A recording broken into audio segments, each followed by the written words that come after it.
Chapter 21. Sasha. Alexander hadn't seen it coming. He hadn't expected her at all.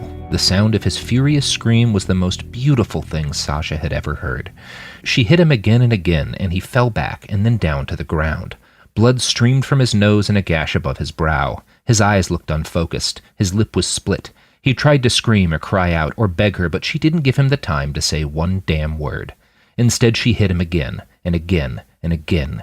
She didn't make the conscious choice to dive down on top of him, and, in fact, Sasha was rather surprised to find herself straddling the prone, broken boy soldier. But once she was there, she kept hitting him until she felt his skull give way, and the helmet hit something soft, squishy, and hot that lay beyond. She sat back and, for what seemed like a year, just stared at the helmet embedded in Alexander's ruined face. Blood pulsed out from around the edges where it met the skin. The way the blood bubbled up looked just a bit like the water at one of the fountains outside the hospital her mother ran. For some reason, that similarity did more to raise her hackles than the act of killing. Her ears still rang, and so it was easy to lose herself in contemplation of Alexander's body. Her mind turned to the book of John and the words of her Lord and Savior, Jesus Christ. "Do not be like Cain, who belonged to the evil one and murdered his brother. And why did he murder him? Because his own actions were evil, and his brother's were righteous." Had Alexander's actions truly been righteous? Sasha knew if she searched the Bible, she could find scriptural justifications for everything Alexander had done. That's why she'd come here in the first place, wasn't it? The heavenly kingdom was finally going back to the letter of the Bible, the Word of God. Only now that she'd seen what that looked like, Sasha had found she could not abide it. Am I still a Christian? She couldn't say. Her faith had been such a part of her identity. It had been everything, and now it felt like a lie. What am I if not a righteous servant of the Lord? Where do I go from here? "Hey, Sash, little problem here." Roland's voice jerked her out of her contemplation. She looked back at the man, and her mind recoiled in terror. His skin had been shredded by gunfire. It hung in pale tatters down his face and arms. His clothing had largely been shot away, and the rags that remained were so drenched in blood that they clung to him. He looked almost as if he was clad in a single giant scab. One of his eyes was unfocused, dislocated, and something had happened to his left arm. It looked as if an enormous straight razor had burst out of the forearm. "Where did you get that?" she asked. Sasha was surprised and a bit disturbed by her curiosity. Roland seemed surprised, too. "This?" He looked at the blade. "I don't really know. I'd sort of forgotten it was in there." He lifted his arm and its blood-soaked blade up and looked at it like a small child opening a prized gift on Christmas morning. Then he flicked his arm down, towards the ground, and the blade slid back into the meat of his forearm with a wet thwack. "Look," he said, "we got more pressing shit to deal with right now. You hear all those sirens?" She actually couldn't. Her hearing had begun to recover from the gunfight, but Roland was just barely audible. A loud tinnitus hum still rang through her ears. Sasha was pretty sure she'd suffered permanent damage. "I can't hear much right now," she said. "The gunfire, you know?" "Oh," he frowned. "I forgot that can happen to you folks. Well, there's a shitload of cops or martyrs or militia, whatever. A bunch of them are coming. Probably 200 or 300. They got tanks and drones and shit." "God almighty." Sasha felt fear rise up in her heart again. "Yeah, listen, God's not really the dude to worry about right now. Manny's all fucked up. I stopped his bleeding, but you're going to need to get him out of here." Manny! She'd forgotten all about him. Sasha realized with a start that she'd blotted the rest of the room from her mind. She looked around and took it all in. Manny was still lying where she'd left him, nursing a gunshot wound to the belly. He was pale, sweaty, and he looked to be in terrible pain, but he was conscious and alive. That was more than she could say for Marigold. The poor woman had been shredded by shotgun fire. Sasha couldn't bring herself to look too closely at the shattered, steaming remains. But Marigold's friends were alive. The young man, Rick, was unconscious and drenched in blood, but most of that blood didn't seem to be his own. His head was in Tuli's lap. She'd been wounded in the buttocks, and bled quite a lot, but the wound seemed to have clotted. There were tears and a haunted, pained look in her eyes. "Oh my God," Sasha said once her mind started to process the visual stimuli. "Oh Lord in heaven, no, no, no, no. That poor woman, that unborn child. How could this happen? How could this be?" "Sasha!" Roland shouted. "This is a very bad time for you to have emotions. Try killing those for a while." "How?" "Just think about the fact that everyone but me will die if you don't get your shit together. And then get your shit together." Her initial action was anger and frustration. Is he that disconnected from humanity? Does he think people can just turn their empathy off? But then she stopped herself, listened to him, and tried. she imagined herself putting on a heavy jacket, something that blocked out pain and horror rather than the cold. It worked. "Okay," she said. "What do I need to do?" "You need to take Manny and, what's her name? And what's his face?" "Thule and Rick." "Right. Take the non-dead people, run down and out the back door, and find me a car. Then you need to—" "A car?" He stopped sifting through the dead men's firearms to roll his eyes at her. "Yes, a car. I'm not going to carry all you lamebloods out of here on my fucking shoulders. We'll need a getaway vehicle." "I can't drive," she said. "All the cars in the Amfet are autonomous." He shrugged. "You'll figure it out." Manny moaned just then, almost as if it was in response to Roland's suggestion. Sasha knew it was more likely she'd just been too focused on the big posthuman to notice Manny's pained moans the whole time. "Can he drive?" Sasha asked. "Sure," Roland said with sudden cheer. "He's only lost, 2 quarts of blood? I gave him a little of mine. I'm sure he'll be right as rain soon." Manny moaned again, hand at his blood-soaked belly. He didn't appear to be bleeding still, but he was pale, and his face showed agony too obvious to ignore. Sasha doubted he'd be capable of driving a car in the immediate future. "I can drive," Thule said in a cracked, broken-sounding voice. "Right," Roland said. "Well, that's lovely. Get your asses up and get moving. You've got about 2 minutes before shit and fans start their lovely dance." The posthuman's good humor was incongruous in this blood-soaked room, addressed to 2 people who'd lost a friend today. He grabbed one of the guard's pistols, which he'd shoved in his waistband, and handed it to Sasha. "Safety's off," he said cheerily. "So once you pull the trigger, stuff'll happen." Sasha took the gun, and then went over to help Manny up. Thule did the same thing with her wounded friend. Neither Manny or Rick were in great shape, but Manny at least seemed capable of standing under his own power. Once Sasha got him to his feet, he stayed there. She looked him in the eye and, while he seemed sort of dazed and glassy, his pupils fixed on hers, and he nodded. "We have to go," she said. "Se trata de tiempo de murder," he muttered. "What?" Sasha asked. "Said it's about fucking time." "Just follow me," she said with more confidence than she felt. "I'll take care of everything." "Oh, fuck that," Manny said. He put a hand on her shoulder and moved as if to push in front of her and shield her with his body. Then he grabbed his side, groaned, and staggered back. "All right, yeah, you lead the way." Men. Thule was up now. She had an arm around her friend, and together they moved almost as fast as a single elderly person with bad hips. Manny was not much more mobile. Sasha looked back at Roland. "Where should we meet you?" "The next street behind this building is called Alma. Take it and go left until you hit a road named Cross Bend. I should be there by the time you arrive." "What if we can't find a—" He cut her off. "Not finding a car is not an option. Talking more is not an option.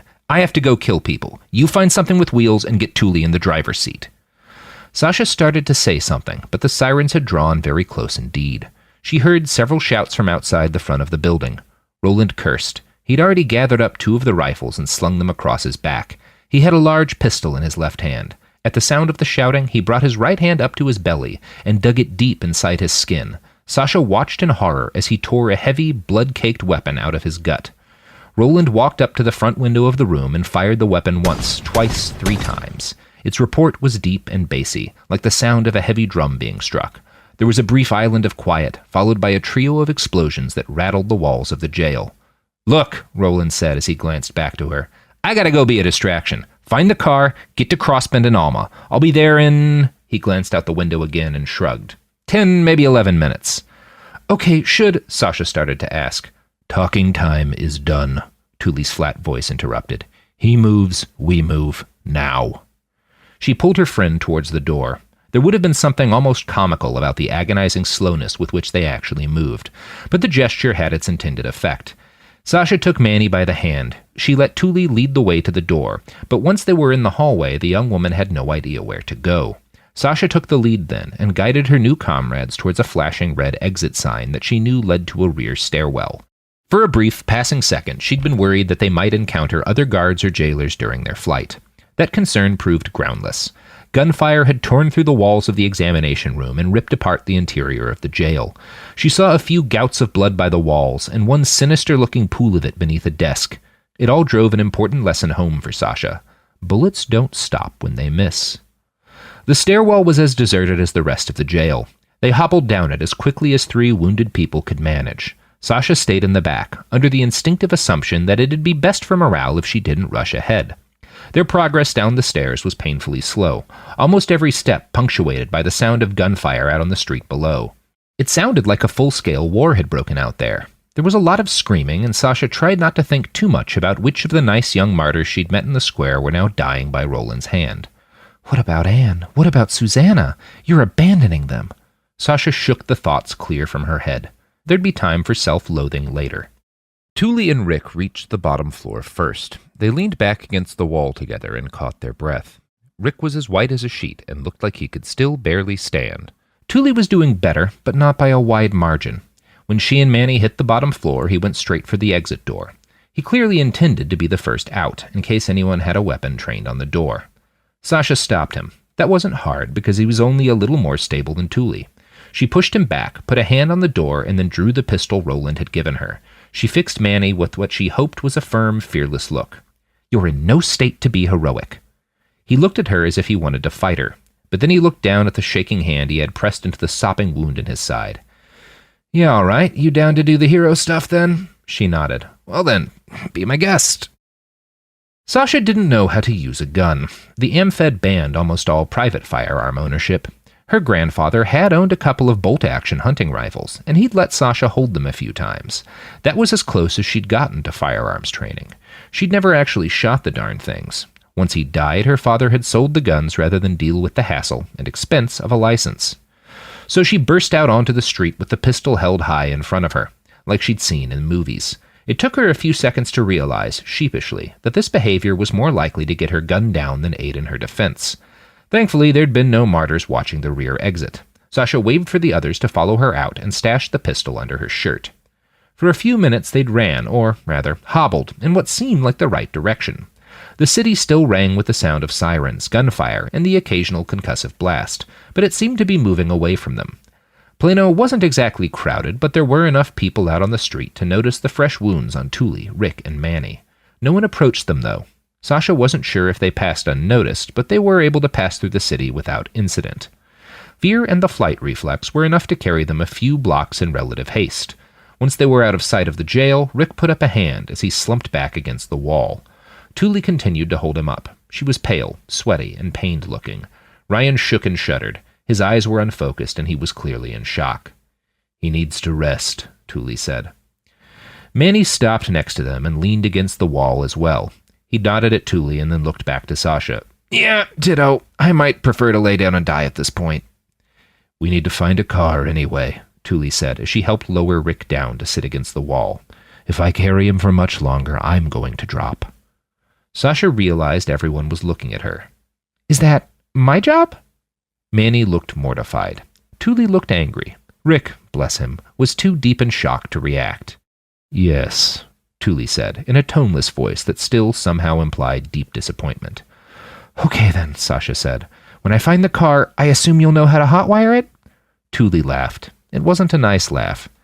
If you're hiding a real nice deck somewhere in that silly head of yours, or you find a car that's older than my dad, maybe. Otherwise, we're going to need something with keys in it.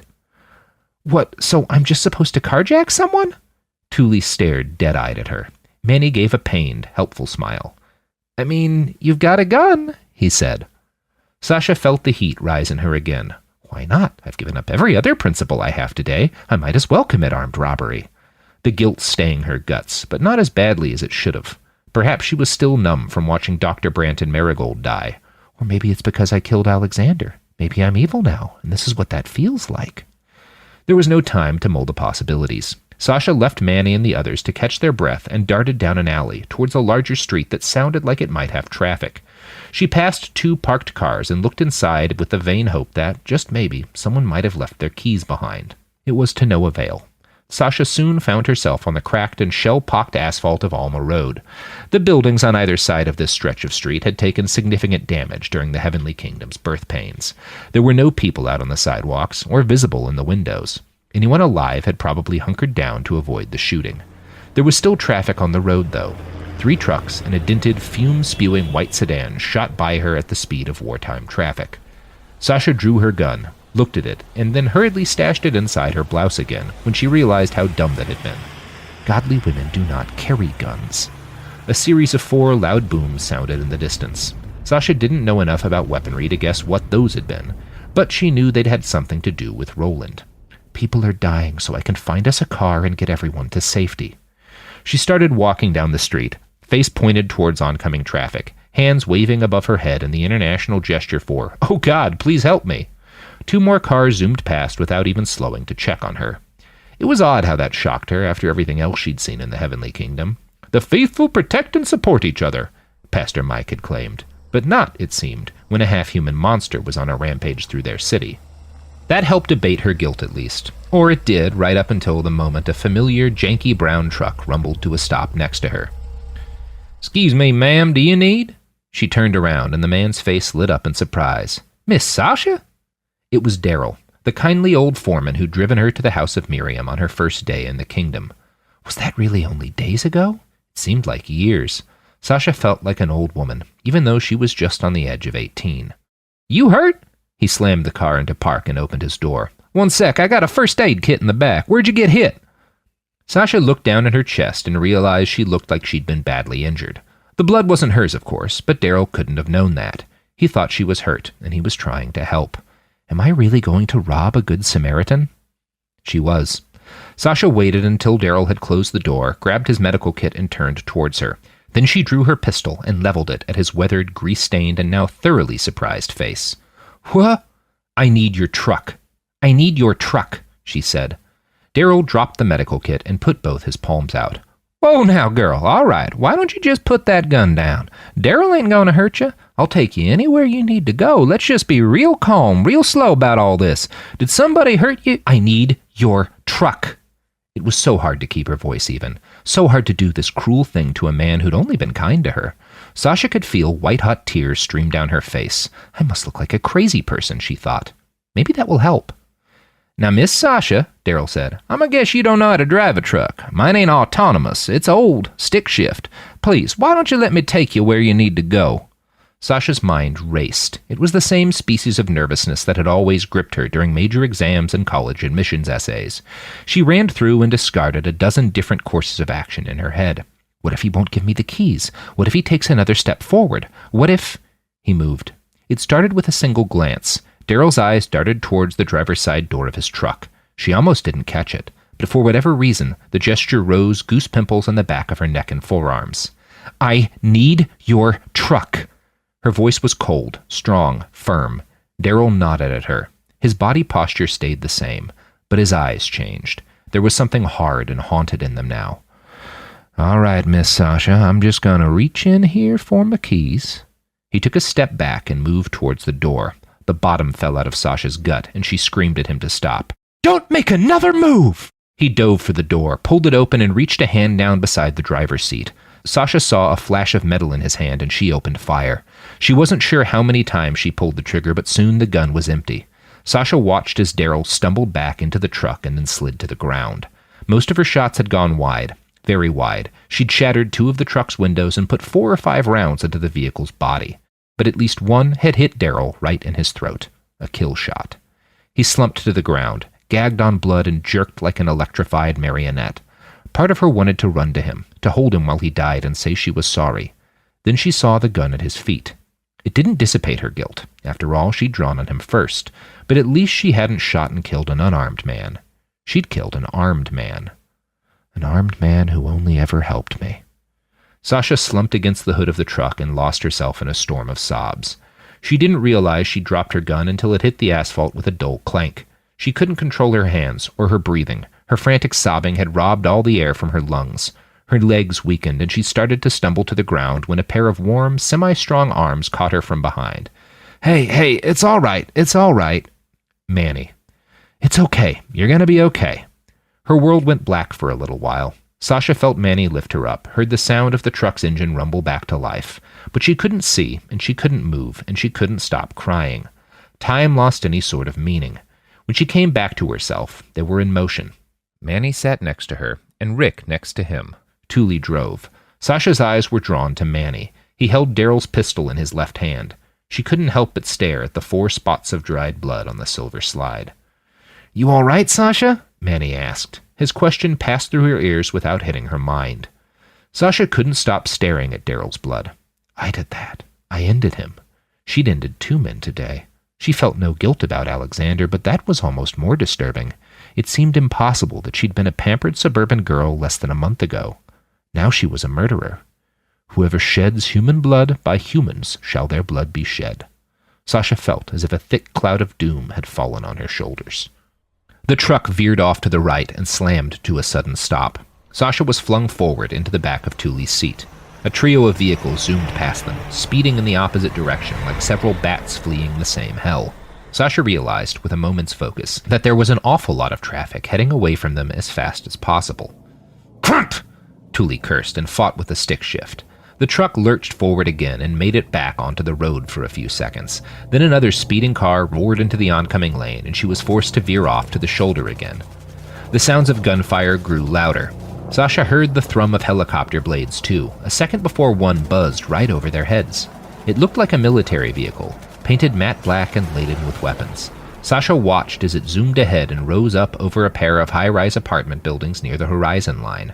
There was a loud crump sound, and black smoke billowed out from the side of the craft. It spun around drunkenly in the air for one very long second before slamming into the roof of one of the high-rises. The resultant blast rocked the truck. Thule veered left and right around a pothole at another speeding truck, respectively. Her knuckles were white. Her jaw was clenched. Sasha could see Thule's eyes in the rearview mirror. She looked terrified and angry at the same time. Rick moaned in pain with every shake and jostle. Manny closed his eyes, shook his head, and muttered something low under his breath. "Are we close?" Sasha asked Manny. He squinted and looked out at the road for a second. "I mean," he shrugged, "yeah, probably. I'm gonna guess Roland's close to the explosions, and also causing them."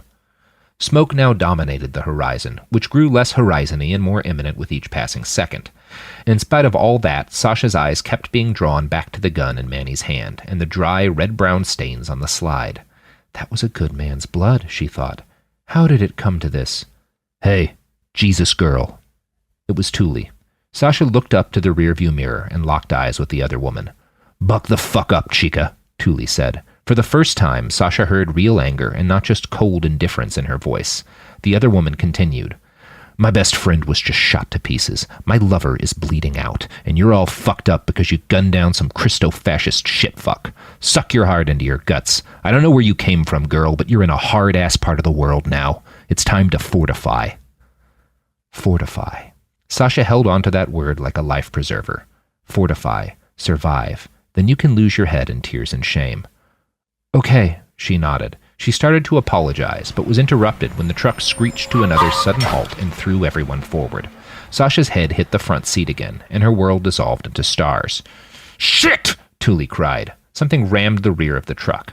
Sasha lost all orientation to reality. When her head and eyes cleared, the first thing she saw was Thule, nursing a broken nose. Blood poured down the other woman's face. Manny seemed intact. Sasha looked behind them and saw a small sedan had dashed itself against the bed of their truck. It must have been following right behind when Thule hit the brakes. Sasha swung her eyes front to see why they'd stopped. She saw Roland. He stood maybe 10 feet in front of the truck's hood. That arm razor of his was extended again, but the blade was cracked and half shattered. His other hand held some sort of large black assault rifle he hadn't been carrying in the jail. The pistol-grip grenade launcher he'd been carrying was still with him, but he'd holstered it in an open hole in his belly. The left side of his cheek had been ripped away. Most of his hair was burnt off, and Sasha made out at least one clear bullet hole in his forehead. There might have been more. All the caked-on blood and gore made it hard to discern. His clothing had been mostly shot, burned, or torn away. The dominant colors on his body were black and red, with a few horrible spots of white where bone shone through in the open air. The city behind him was all smoke and fire. Emergency lights from several vehicles blinked madly in the miasma, but there were no martyrs or emergency workers visible. At least, none that were standing. Sasha saw several terribly still bodies lying among the piles of rubble. Roland staggered towards the truck and flung the passenger's side door open. He slumped into the seat, bringing with him an overpowering stink of blood and fire. He leaned back in his seat and took 3 long breaths, and then he spoke. "Way ahead's pretty clear, but you might want to hang a right and then take a left. Avoid the traffic." Thule nodded, and the truck jerked forward again. The ride out was so easy it scared Sasha. In fact, it seemed to scare everyone but Roland. Manny's knuckles grew wider and wider as they navigated their way out of the old Metroplex. Thule's expression didn't change, but her body shook with nervous energy, and her jaw was set so tight that the veins on her neck bulged from the strain. It was a mercy that Rick was unconscious by that point. Convoys of military vehicles rolled past them, sometimes escorting ambulances and other emergency vehicles, sometimes bringing more soldiers to the chunk of the city Roland had devastated. Sasha's heart leapt into her throat every single time, but somehow no one stopped their truck. Roland assured them all that it would be fine. I kicked their asses so hard it'll take them an hour to find their cheeks. His only discomfort came once they left the zone of active danger. He seemed to deflate then. After a half hour on the road, his wounds had mostly healed. The new skin that grew back underneath seemed weirdly dark compared to the skin above it. Roland scratched at it in irritation, and then, as casually as if he'd been tossing an apple core, he ripped off his face in one smooth motion and tossed the bloody skin out the window. "Jesus, dude," Manny said, disgusted. "Couldn't you have waited until we weren't all in the car?" Sasha stared in shock. Her hands started to tremble, and she felt the urge to vomit. But she fought it down and forced her stomach to an uneasy calm. "You've seen worse than this now." And that was true. She looked back at Roland and forced herself to take in his new face, which she guessed was really his old face. Neither iteration of him had been exactly handsome. She watched, in queasy fascination, as he picked the rest of the white skin from his hands and tossed it out the window. When he'd finished, he glanced up at Sasha. "What?" he asked. "Please tell me you're not a racist. This would be a real bad time for you to be racist."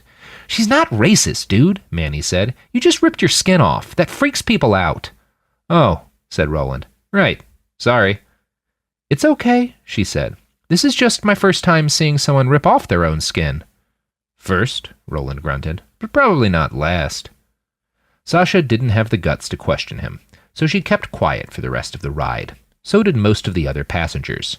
For a long time, the only sounds inside the truck were Rick's unconscious moans and Roland's occasional directions to Thule. He led them through underpopulated neighborhoods and around checkpoints, past blackened buildings and wrecks of military vehicles destroyed during the Heavenly Kingdom's first great advance. Sasha was surprised at the emptiness of most of the city. She began to understand why Manny called this place Ciudad de Muerta. It took them 2 hours to escape the city sprawl and finally make their way out onto the open plains. They avoided the main highway that linked Dallas to Waco, and instead spider-webbed their way across a series of farm roads. Every few minutes they'd roll past the bones of a rural town.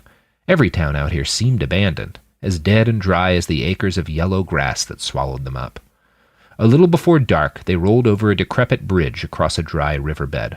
A bullet-riddled sign identified this area as Basque County. Roland put a hand on Manny's shoulder and pointed towards a big metal barn on the horizon. "Take us up there. We should probably stop for the night." "What?" Thule spoke up. "Why? We could be at Rolling Fuck in an hour." Roland shook his head. "We got 2 routes back to the city. Either we find the main highway and deal with Kingdom patrols, or we keep riding these country roads. That'll take at least another 2 or 3 hours and a lot of time off-road. In the dark. There's no better recipe for cracking an axle or blowing a tire." Thule fumed, but she rolled the truck up and through a gap in what had once been the fence line of a farm. There were a lot of farmhouses around them, stretched out across acres and acres of fields and pecan orchards. They all looked abandoned, devoid of light, half reclaimed by vegetation. The barn Roland led them to was just as empty. There were large holes in the sheet metal roof, and chunks of the metal walls had been peeled away for scrap metal. The underlying structure had been built from metal girders, though. It seemed solid. They got out of the truck. Roland helped Thule carry her lover across the last few yards of field and into the old barn. The innards of the building were dusty. Rusted tools hung from the wall, and boxes of assorted goods littered the floor.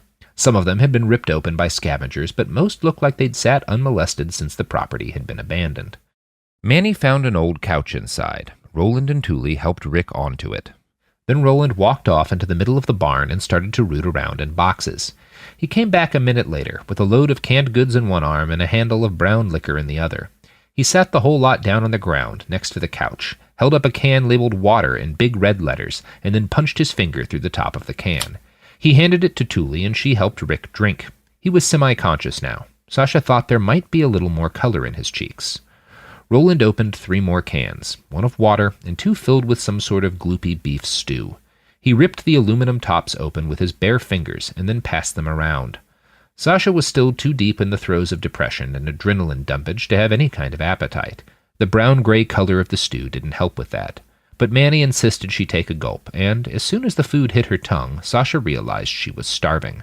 She took 2 more deep gulps of the salty, mushy mass before passing it along to Thule. The crew ate and rehydrated without conversation, although not in silence. The sounds of gulping and lip-smacking filled the barn for a few minutes. Roland didn't join in the eating. Instead, he popped open the liquor bottle and drained it dry over the course of about 90 seconds. The big man closed his eyes. A smile crept up onto his features, and he gave a deep, contented sigh. When the food was almost gone, he stood up and staggered back into the piles of gear to grab 2 more bottles. These ones were filled with an off-yellow liquid. He sat one down in between Manny and Sasha and immediately began to guzzle the second. Manny glanced at Sasha, then at Thule, then down at the bottle. He popped the top and took a belt. Then he offered it to Sasha. If there was ever a time to dive into drinking, it's the day I killed 2 people. Sasha took the bottle and stared at it for a second. The label said Talisker and identified it as a product of Scotland. The bottle itself was covered in dust. "Hey, Roland?" she asked, suddenly curious. "Did you know this place would have food and water? And alcohol?" Roland paused, draining his second bottle, and fixed Sasha with his strange blue eyes. He looked tired for the first time since she'd met him. Sasha wasn't sure if that was due to the rampage he'd just carried out, or her question. "I've been here before," he half mumbled. "Years ago, back before this whole chunk of dirt was as much of a shithole as it is now." "Wait, did you used to live here?" Manny asked. "I don't know," Roland shrugged. "What do you mean you don't know? You clearly know this farm." He shrugged and gave a vague wave with his free hand. "I have memories of this place, bright lights at night, people dancing, drugs and wine, and people and songs. I have memories of packing the supplies into boxes, buying ammunition." He nodded towards the still-locked door of the barn. "I remember locking that thing up, but I don't remember why exactly. I might have lived here. It might have belonged to a friend. Either way, I feel like the last time I was here was back before the revolution." "His mind is full of holes," Manny explained. "Something happened to him a few years back. He remembers pieces of who he is, what he's done, but not everything." Thule kicked Sasha gently in the hip. She gestured to the bottle of whiskey. "If you're not drinking past the bottle, some of us have grieving to do." On impulse, Sasha took a pull from the bottle. She started to hand it over to Thule, but then the taste hit her, and she gagged. It was like someone had lit a fire in her throat, one that tasted of burning peat. She coughed and hacked for several seconds while Thule and Roland laughed. Once she'd regained her breath, Sasha finally handed off the bottle. "You'll get better at it," the woman said, her lips twisted up into what might have been a real smile. "Whiskey's an acquired taste, like cigars and anarchy." Thule took a very deep pull and sighed in satisfaction. She handed the bottle off to Manny and started gently petting Rick's face. The wounded man was asleep, but he seemed much healthier than he had been a half-hour earlier. "How are you doing, Sasha?" Manny asked. His eyes met hers, and Sasha saw deep concern in his gaze. "I'm fine," she said, not really meaning it. "She's all fucked up over the guy she killed for the truck," Thule grunted. "Shouldn't be. Fucker picked the wrong side." "So did I." Sasha tried to keep the anger out of her voice. "At first, Daryl was a good man. He didn't deserve to die." "Neither did Marigold," said Thule. "Neither did Major Perrone," Manny added in a quiet voice. "They hung him on the day you and I met."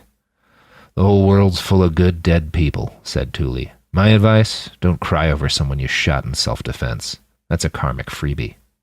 "The guy had a gun," Manny added. "Seems like he just did what you had to do." Roland was quiet through all this. He kept drinking, but his pace had slowed. His face took on a dark cast, and he slumped down into his chair. He seemed to collapse in on himself a little. "Look, Chica," Thule said. There was a slight drunken slur to her words now. "I know I gave you a hard time, and it was dumb as fuck of you to move to this kingdom, but I give you credit for breaking free, and for helping us escape. You might be a little dumb, but you aren't bad people in my book. Don't beat yourself up over doing what you had to do." There was quiet for a little while. Manny passed the bottle to Sasha. She took another gulp and managed to hold it down this time. Thule nodded in approval when Sasha passed the whiskey on. Sasha found her eyes drawn, once more, to Daryl's gun. It was tucked into Thule's waistband. Roland cleared his throat and gave a loud, phlegmy cough. Sasha looked back at him. "You didn't ask me for an opinion," he said, "but since everyone else is weighing in, I might as well. There ain't nothing wrong with feeling bad about murder, even justified murder. But personally, I don't think that's what's fucking you up." "What do you mean?" she asked. He drained the last of the whiskey bottle and tossed it off into the darkness. It landed with a clank. I got real good senses, you know. Can't turn 'em off. So I heard your heart rate. I smelled the neurotransmitters running through your synapses. I could taste the guilt wafting off you. But that's not the only thing I taste. He locked his unsteady gaze on hers. Sasha stared into the cold blue of his pupils.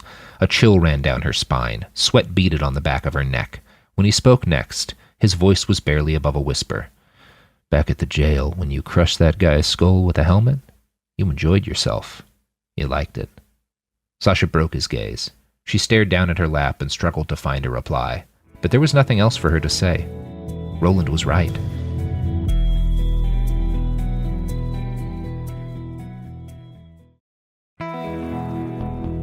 Chapter 22. Manny. Rolling Fuck was as bright, shiny, and chaotic as it had been when he'd left.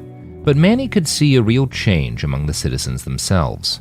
Gone were the lounging crowds of half-naked people. Instead of the perpetual party, a war camp spread out around the great superstructure of the city. Hundreds of men and women were busy donning armor, applying war paint, and checking over stacks of weaponry. Manny saw crates of guided mortars, piles of rocket launchers, boxes of high-velocity ammunition, and enough firearms to equip every citizen a dozen times over. There was no discernible Rolling Fuck uniform that Manny could see. Some of the city's warriors wore powered body armor, painted in garish colors and bedecked with various quotations. Fuck Your Day seemed particularly popular. Many of them wore pieces of pop culture costumery mixed in with their gear. Manny recognized Darth Vader's helmet, Hellboy's red right hand, and a surprising number of people with Mickey Mouse's face spray-painted on their chest armor. An equal number of Fuckians wore no armor at all. Some of them were dressed in their normal flowing lounge garments. The weapons they wore were the only signs that they had plans beyond debauchery. Others were naked, or mostly so. He saw one man wearing the helmet of a Greek hoplite and carrying 2 Viking axes on his back. He saw a woman with a Dragunov rifle on her back, an old German Stahlhelm on her head, and Ottoman mirror armor on her chest. She waved at them, excited. It took Manny a second to recognize Topaz's face under the helmet. "They're here! They're—" She stopped. Thule had stopped too. She cast her face down. Manny could see the shimmer of tears on her cheeks. A crowd gathered around them. In a few seconds, they were encircled by dozens of heavily armed posthumans in a dizzying array of war costumes. Skullfucker Mike pushed his way to the front and ran up to embrace Thule. Manny was surprised when she started to sob. The big man held her tight but looked to Roland. "What happened?" Roland gave him a look that said, "You know damn well what happened." But then he spoke anyway.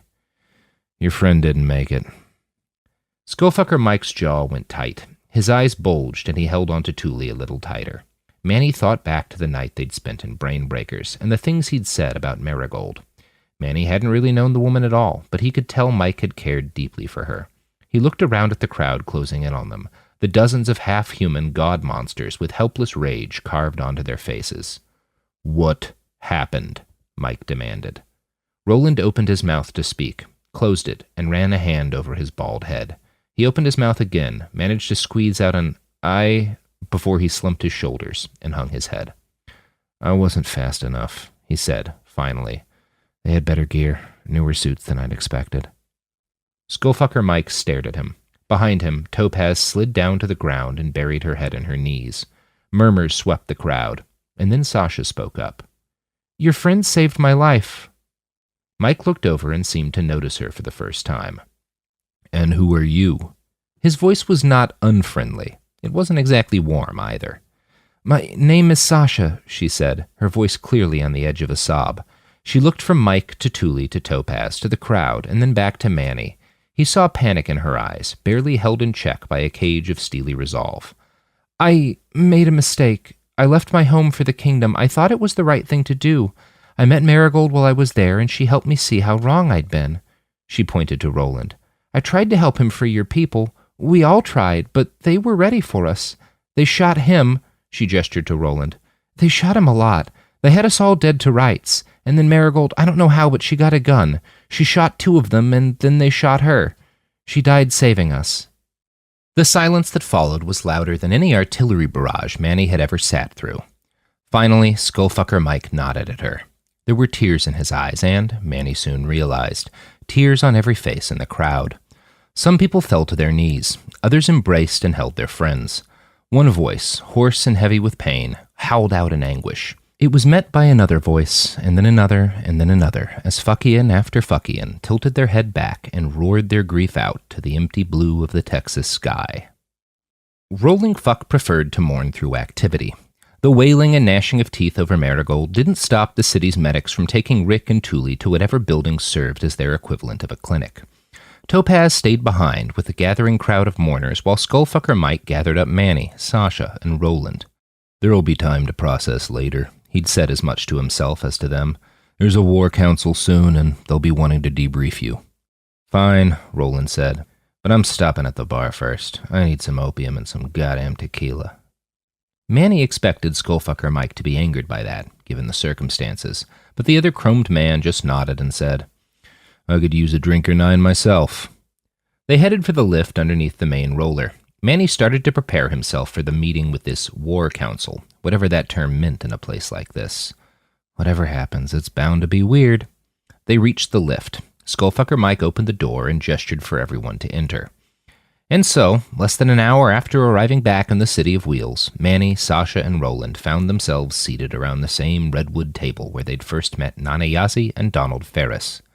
The room was more crowded this time around, with two new people he didn't recognize. One was a shirtless man with writhing snake tattoos across his chest and a pair of chaps that did nothing at all to cover up his junk. It didn't help that the man's legs were spread as wide as possible. He seemed to be deliberately showing off. Manny looked away and found himself staring at a very tall, very muscular, young-seeming woman with a mohawk made from thick chrome spikes. She had light brown skin. Her cheeks were covered in several long, thin diagonal scars. The woman's eyes had no pupils. They looked gray at first, until Manny realized they were actually just filled with static. When Manny finally pulled his gaze away from her, he was met with the biggest surprise of the day. Deshaun Clark was seated 2 chairs down from Nana Yazzie. "Major Clark!" "Manny." The Major's lips cracked open into a wide-mouthed grin. The left side of his face was still covered in hemostatic gauze, and the edges of the skin around the gauze looked black and burnt. His right hand was a smooth, angry pink color, a sure sign it had been severed and regrown in the recent past. Major Clark was bloody, but unbowed. "It's damn good to see you, Manny. I can't tell you how proud I was to hear you'd volunteered for this mission." "Mr. Perrone," Manny started to say, but Major Clark put up his hand. "I know," he said. Donald Ferris ahemed, which Manny took as a gentle reminder that now was not the time for personal business. The old Brit gestured first to the man with the writhing snake tattoos. "This is Jim Shannon," he said. "He heads up a small mercenary outfit." "I'm the guy who roped Roland into helping," Jim said with a wink. "And this cheery lass," Donald pointed to the woman with the chrome hawk, "is Kishori. She's been the city's elected war leader for the past 3 years." "And who might this young lady be?" Nana Yazzie asked, nodding at Sasha. The old woman stood and stepped forward to greet Sasha with a hug. Sasha tensed up. She looked scared to return the embrace, so Nana Yazzie backed off and favored the girl with a warm smile. "I'm sorry, child. I didn't mean to pressure you. I'm just happy you're here with us." Sasha relaxed at that, but she still didn't step forward. "Her name's Sasha," said Roland. "She used to be with the kingdom. Now she's not." He paused a second, considered his words, and added, "She beat one of them to death with a helmet." "Oh my, oh dear," Nana Yazzie tisked and shook her head. "I'm so sorry, Sasha. That must have been a terrible experience for you."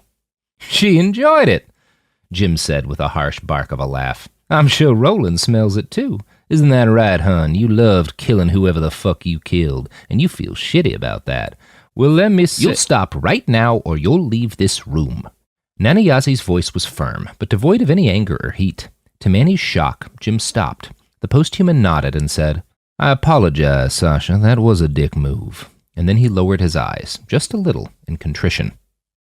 Nana Yazzie offered Sasha a seat and then busied herself in the corner, making Sasha a cup of tea. Once that was done and they were all settled in, Nana sat back down and looked at Manny. "What happened?" is all she asked. Manny started talking. He told her, and by extension the whole table, everything that had happened since he and Roland left Rolling Fuck. He told them about their trouble with the checkpoints on the way into town. He He walked them through the intake process, his and Roland's few days as martyrs in training, and what he'd seen in the few sections of Plano he'd been allowed to haunt during his time there.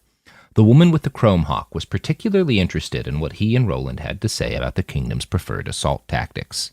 "They're not going to be kicking indoors and fighting house to house," Roland explained. "They'll just start shelling at the first sign of resistance. They don't care about civilian casualties."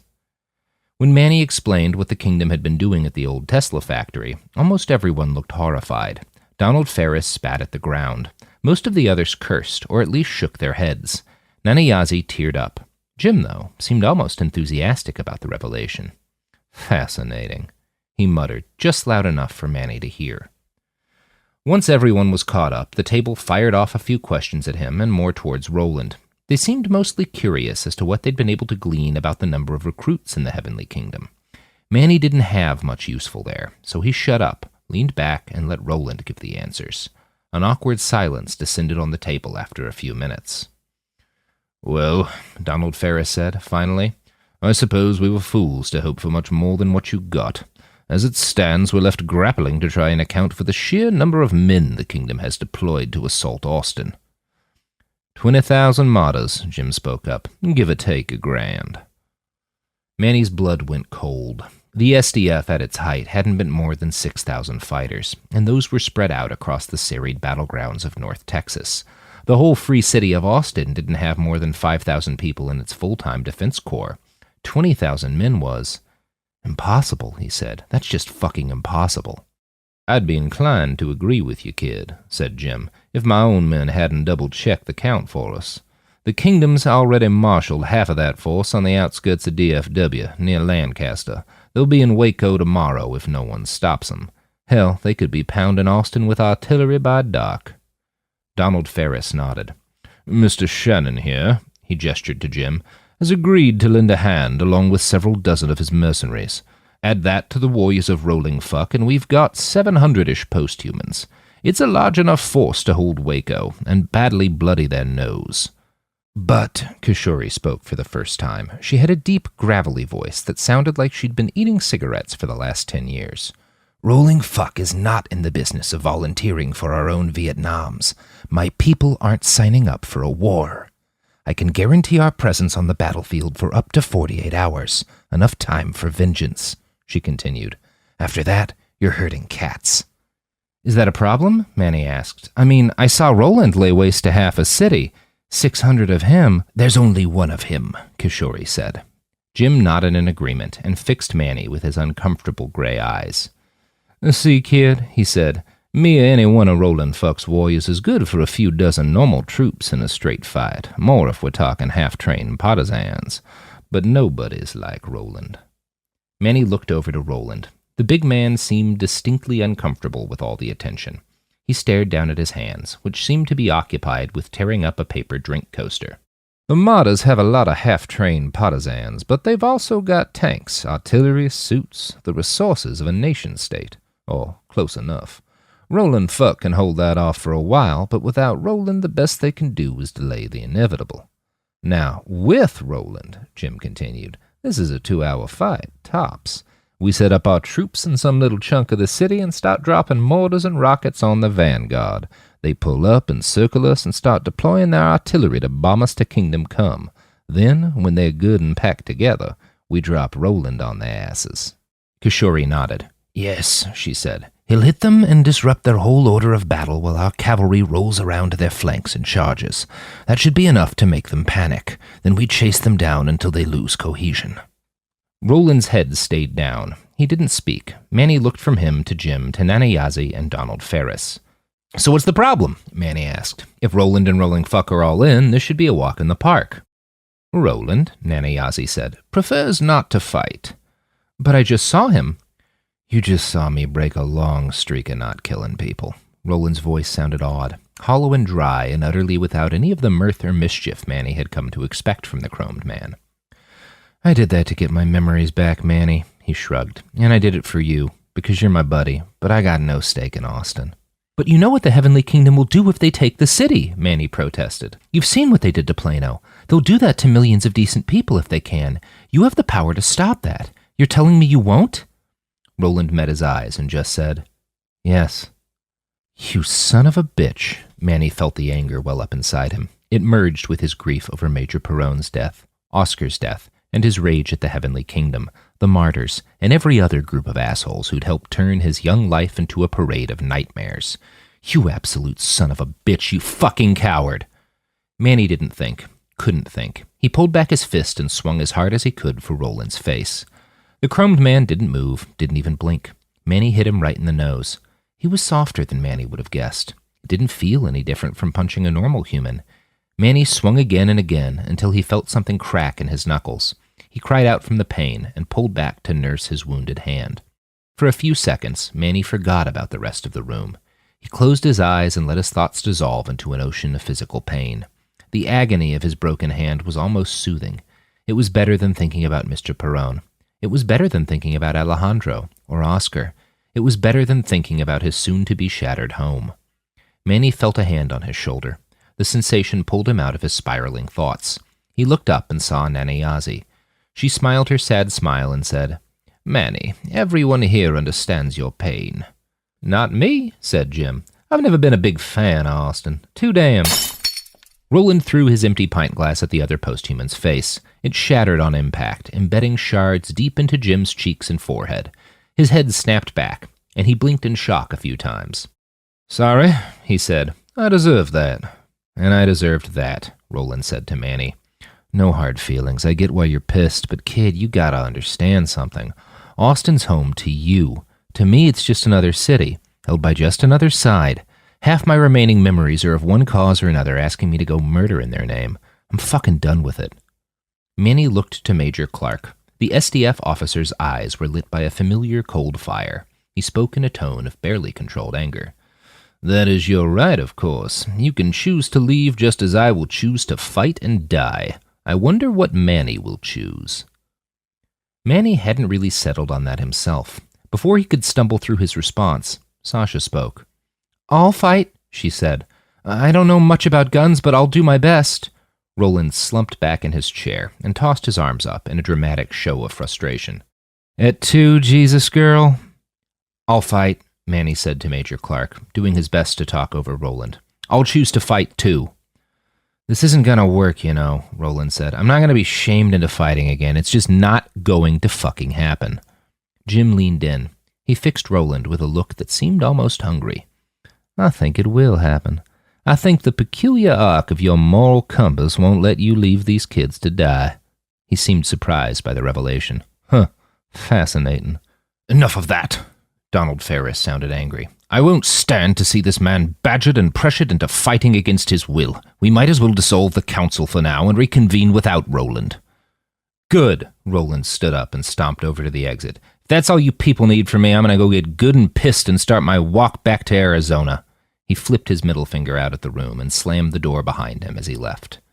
All eyes turned to Manny. "I should probably go talk to him." "Don't do anything you're not comfortable doing, Emmanuel," Donald said.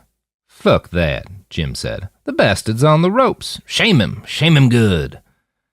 As he headed for the exit, Manny looked to Major Clark. The old soldier's one good eye was narrow and focused. "Manny," he said, "if he didn't want to talk, he wouldn't have gone up to the bar. He'd have just left. There's no honor lost in another conversation. Another try." Roland was 3 beers in by the time Manny reached him. And, knowing rolling fuck, that could mean he'd already ingested enough acid to kill a large octopus. "Hey," Manny said. "Hey, buddy," Roland replied in a voice that was just super stoned. "Sorry about getting angry back there." The posthuman spun his empty pint glass around on the bar table. It was a strange sight to see. Manny had gotten so used to seeing Roland as something akin to a Greek god. He certainly wasn't omniscient or omnipotent, but he was unspeakably powerful and just as irresponsible to leave out around humans. And yet here he was, fiddling with an empty pint glass like a nervous college freshman standing at the back wall of some house party. Manny felt a surge of sympathy. "It's okay, man. I think I actually get it," he said. "Like, I've had plenty of chances to join either the SDF or the Austin Defense Forces. I never did. Maybe some of that's because I'm scared. Hell, up until like a few days ago, my plan was to get the fuck off this continent as soon as I could afford it." Manny paused and bit his lip. It was an instinctive gesture, his gut's reaction to a sudden burst of self-awareness. Manny hadn't thought about any of this before. I don't know, he said. This shit's been going on basically my whole life. I can't remember a time when I wasn't scared of something like this happening. I didn't understand any of it as a kid, but I can remember being 7 or 8 years old and just being so angry at the soldiers, even our soldiers. I thought, if all you assholes would just refuse to be led into battle, none of this could happen. You know that's not how it works, right? Roland asked as he turned away from Manny and waved at the bartender. We love this war shit, at least some of us do. Those of us who are... Oh! The bartender arrived. Roland ordered, a Mai Tai mixed with a margarita and one of those, what do you goddamn call them? Oh yeah, a fucking mojito! Roland? Manny's voice was gentle but firm. How many beers did you drink before I got here? Not beers, Roland said in a casual voice. Mushroom rum. Sweet, but not bad. He licked his lips as he watched the bartender work through the Herculean task of crafting his requested beverage. Roland, Manny said, and the chromed man turned back to him. Sorry, it's just been too long a stretch of sober for me. I got excited. What the fuck was I saying? That war is fun. Oh yeah, as long as you don't think you'll die. That's why all throughout history you had so many generals and politicians kicking off conflicts, because they felt safe. And when you're pretty sure you'll live, war is an absolute hoot. That's the problem with me and fighting. The problem is you like it too much? Roland grabbed his hand. The chromed man moved so fast Manny didn't even see the motion blur. Roland's hand was just wrapped around his wrist, immovable. He squeezed, hard enough that it hurt. Roland's eyes bulged out and stared into Manny with a manic intensity that was frightening. I fucking love it. It's like sex on heroin and bungee jumping and getting rammed in the ass and that first shot of liquor you snake when you're 14, all at once and mixed with the best actual battle drugs the most bloated military budget in history can buy. He loosened his grip and turned half away from Manny. That's why I shouldn't do it, because I'll get carried away, like I got carried away in Dallas. Maybe this time I won't be able to stop when it's time to stop. Manny kept his eyes on Roland's. The big man turned a little further to the left, but he didn't look away. How do you know that your intervention won't make things better? Manny asked. Maybe if we can kill enough of the martyrs, their power will be broken forever. Maybe your intervention will be the first step towards making this a more livable part of the globe. Roland laughed. It started as a low chuckle that then cascaded into a series of rolling, rib-cracking howls. Manny didn't get the joke, and he couldn't find any humor in his words, so he sat tight until Roland's mirth subsided and the chromed man had recovered enough to explain himself. Sorry, he said between chuckles. It's just, shit, kid, you're too young to know how funny that is. Roland straightened up and wiped a tear from his eye. So you're talking about me the exact same way people talked about the U.S. military back when I was a kid. The bartender came by and sat down Roland's drink, an enormous jug filled with a multi-hued mix of alcoholic beverages. The post-human took a deep pull from his Mai Tai Garito. Manny took the chance to ask a question. I thought you didn't remember anything further back than a few years ago. I don't remember anything clearly, Roland said, but I do remember bits and pieces, and I remember being a young man and watching the news break in an off-base bar. Some election had gone bad in Bolivia. The president announced he was sending in soldiers to keep the peace. Did it work? Manny asked. I don't know, kid. What'd your school teach you about Bolivia? That there was a genocide and... Oh, Manny said as Roland's point sunk in. Right. Yep, Roland grunted and took another, deeper pull from his ridiculous beverage. They were quiet for a while. Manny took the opportunity to take a long look at Roland. His face held only a few lines around his eyes and lips, and yet he still looked old, positively ancient. There appeared to be a tremendous weight to the man's eyes, accentuated by the deep wrinkles underneath them. It looked as if the chromed man's face was sagging underneath the weight of what he had seen. Roland, Manny asked, do you have any idea where you came from? I think I was born around Mississippi, but... No, Manny interrupted. Not like where you were born, but how you became what you are today.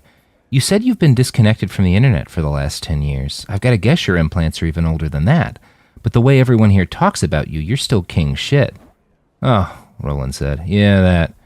I got no real idea what happened there. I know I was in the army. I'm pretty sure that's when the tinkering started. Sure, Manny said. But didn't a lot of the road people start as ex-special forces who went rogue? Why are you special? Got no clear answer to that, buddy. He smiled as if he just remembered something good. I guess I've got that surgery coming up. Once I get my memories back, I'll let you know what I find out. Manny laughed too, but his was cold and bitter. Sure, I'll probably be in a refugee camp at that point, or dead. Damn, kid, Roland said. Yeah, Manny said. I'm really not trying to manipulate you here, it's just... Nah, I get it, Roland waved him off. It's fair. You get every right to be pissed. I just can't. He trailed off. Manny put a hand on Roland's shoulder.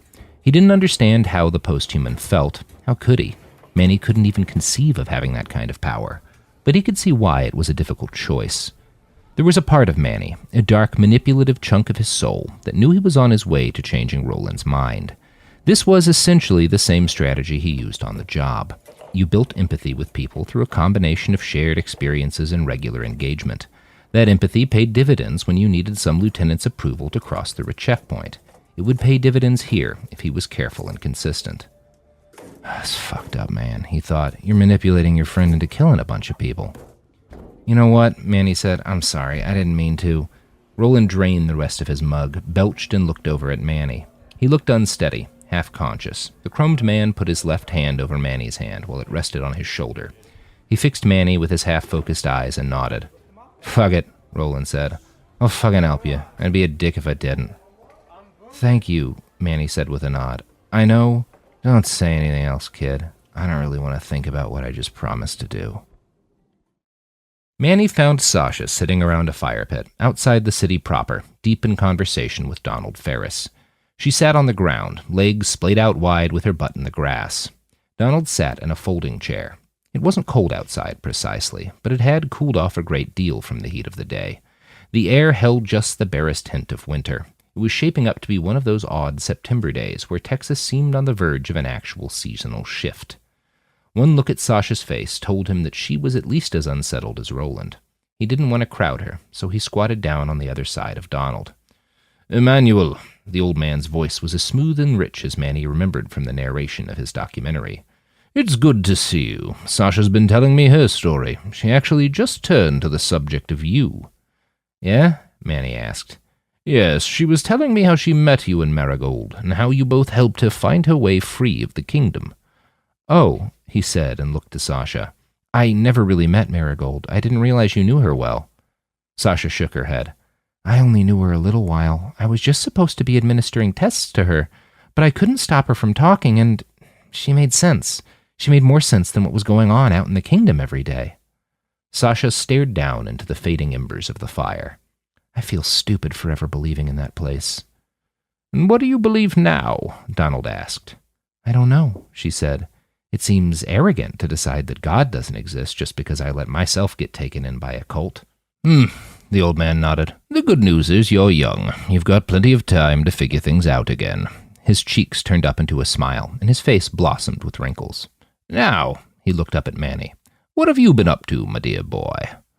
Talking to Roland, Manny said. He agreed to help, by the way. He's going to fight. Donald Ferris's smile turned into a frown. Manny hadn't been expecting that. How did you do it? He asked in a somber, grave voice. We just talked for a while, Manny said. He explained why he didn't want to fight. It sounded very reasonable. Manny paused and then made the choice to lie, just a little. I wasn't trying to change his mind. I didn't ask him to help. That last part was true, at least. I do feel bad, though. I'm sure he changed his mind because of me.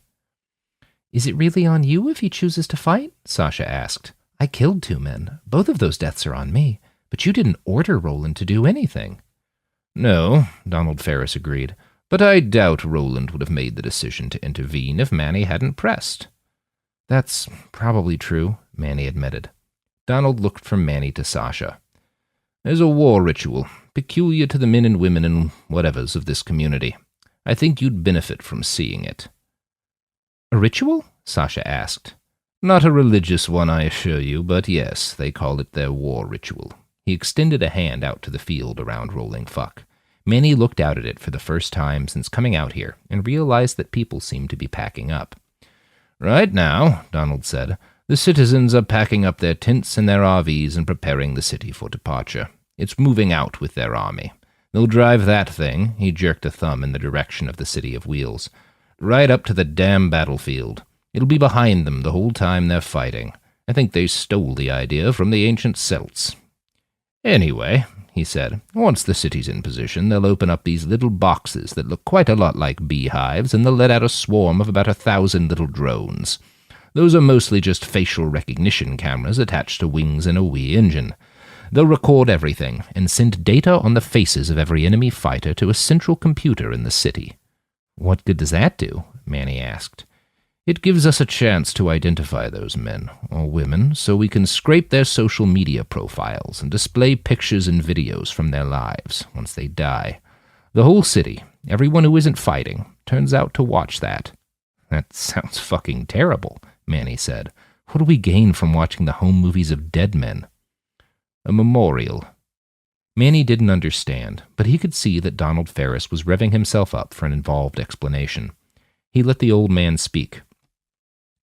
"I was a small child when my country invaded Iraq, along with the United States and a few other nations. The war was news, yes, but that's all it was. Even our own soldiers were more numbers than real people. I'd hear that 2 Royal Marines had died in a roadside bombing, and it meant less to me than when my neighbor broke his leg slipping down the stairs." "War isn't like that for us," Manny said. "I don't know anyone in Austin who hasn't lost a friend or family to the fighting. It affects us all."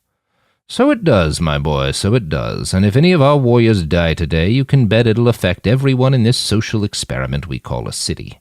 But you didn't let me finish. The first thing that was truly toxic about my childhood knowledge of war is that it erased the other side. Our boys didn't do body counts, so there were seldom reports on how many civilians we killed, how many enemy fighters died. That information was out there, but you had to look hard. Most people never did." Donald Ferris shrugged and then winced from the motion. "It's easy to get people to care about their own soldiers, but if you want to stop wars, or at least make them less common, you've got to get people to give a shit about the soldiers on the other side. That, my young friend, is where your people are even worse than my own. You're close enough to the war to not just feel indifferent about these martyrs marching off to die, you actively want them to die. That's understandable, but it's also poisonous. When you dehumanize others, you become less human yourself." Manny nodded, not sure of what to say. "In my youth," Donald Ferris continued, "the country that occupied this continent was the most powerful nation on Earth. They held the keys to the deadliest military machine ever constructed. It was easy to get Americans to support involvement in 1,000 little conflicts because each only required a small fraction of the nation's military power, and only risked a few American lives. But millions of people around the world died. Women and children and old men and dumb young boys from Yemen to Turkey to Guatemala. To justify those murders, Americans had to make those people less than human. And once they'd done that, it wasn't such a great jump to do it to their neighbors." He stared up at the setting sun, and Manny saw tears in his eyes. "What you're going to see tomorrow is the best attempt I've seen, so far, to bridge the empathy gap between a people and their foes."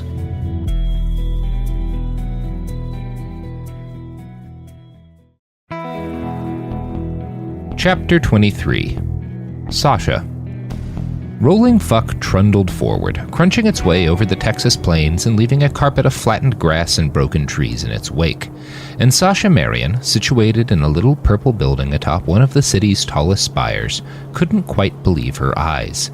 In spite of its many wheels, the city didn't look like the kind of thing that should be able to move. It was as if the Empire State Building had taken up jogging. Sasha had been more or less alone since the War Council had concluded.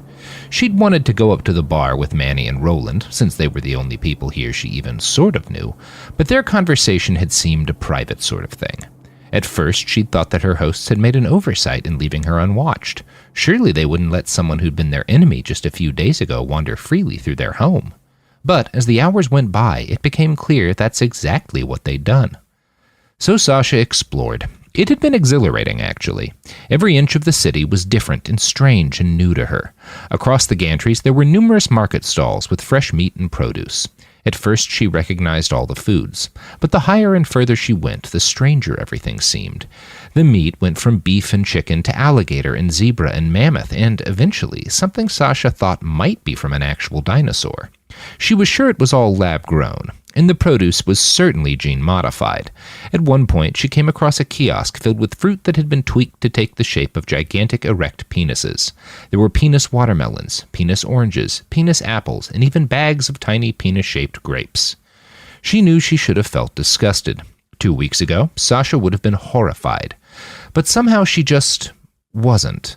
She felt a vague sense of unease, awkwardness at the sight of so many genitals, but after all she'd seen in the heavenly kingdom, it didn't exactly horrify her either. How could it? The fondle boats were another matter. The sight and the strange, musky sweet smell that wafted out of the grinding, groping crowd inside it made her queasy.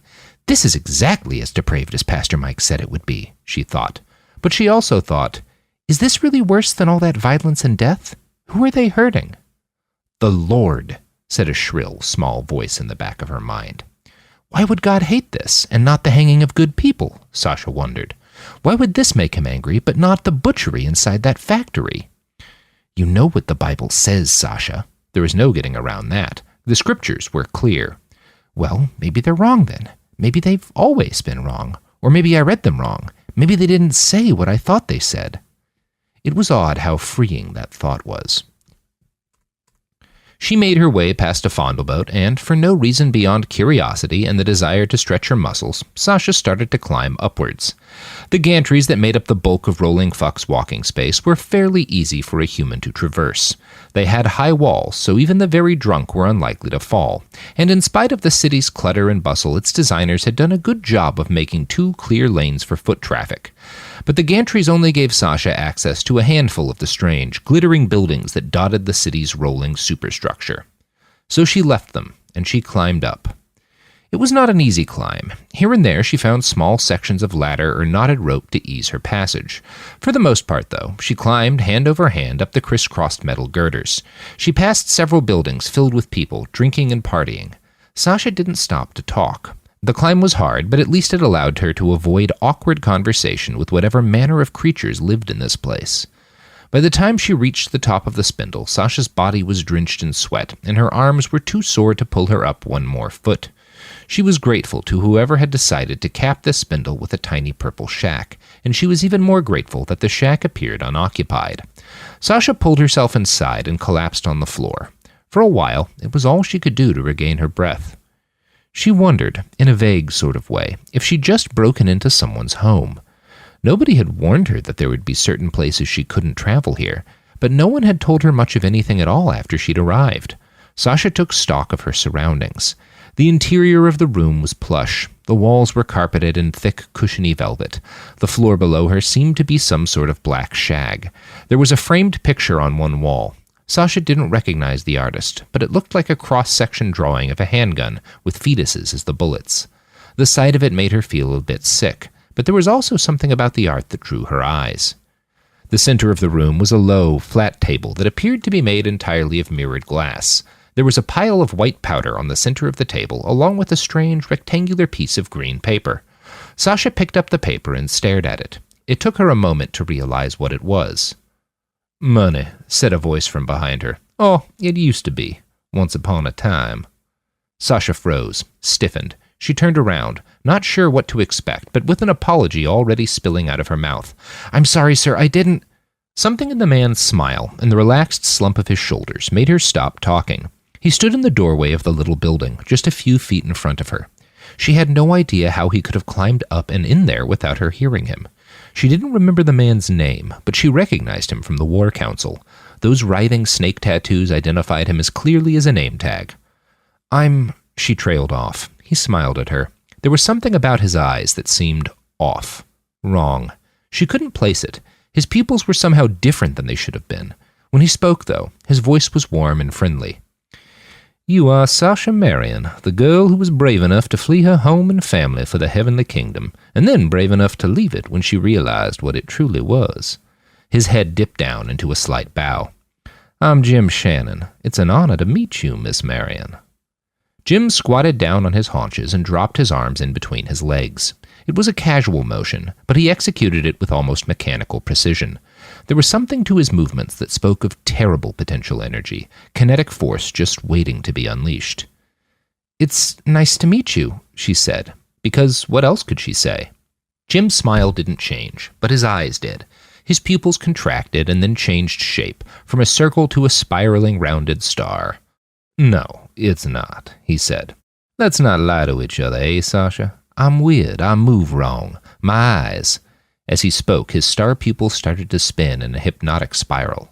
"Are wrong. They don't look human. I can hear your heartbeat elevate as we speak. I can smell cortisol in your brain and elevated levels of blood glucose. I can see in your eyes that me saying this has made you even more nervous." "Yes," she admitted. "Yes, you're right. You scare me." "That's perfectly normal, Miss Marion.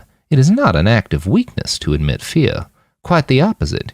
You feel better now, don't you?" She actually did. There was a queer sort of relief in admitting her fear and discomfort in this man-thing's presence. "I do feel better," she said. "Why is that?" "Admitting fear is the first step to conquering it. You don't strike me as someone who wants to live in fear, Miss Marion.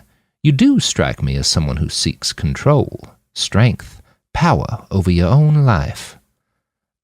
She sputtered, I don't know. A week ago, I'd have told you God was in control of my life." Sasha looked down at her lap, suddenly embarrassed. "It wasn't very long ago, but it feels like a lifetime. It was so peaceful, just handing over control." Jim nodded and leaned his head forward a few inches. "That didn't end well, though, did it?" Sasha shook her head. "You traveled to the heavenly kingdom with a certain set of beliefs about the universe. Those beliefs met reality. Reality broke them into little pieces. There's no shame in that. It happens to all of us. Now you're a bit older and a few bits wiser." She looked up at him. His smile seemed somehow softer now. She felt like opening up, confiding in this stranger. Sasha wondered if that was another aspect of his modifications, some alteration of his body chemistry and physical appearance that allowed him to seem more familiar and trustworthy to her. She opened up anyway. "I just don't know what to do now. I guess I could go home, but I don't think I was wrong in leaving home. I don't want a life in the American Federation. I know that. "You don't know what's right," Jim finished, in a voice that was gentler than she would have guessed he was capable of sounding. She nodded as she struggled for her next words. "I know I can't go back. I don't know where to go next. I don't have any money or really any useful skills, so I can't go to California or Cascadia. I doubt this place will take me," she gestured down at the rolling city below them. "And even if they would, I don't really feel comfortable here either."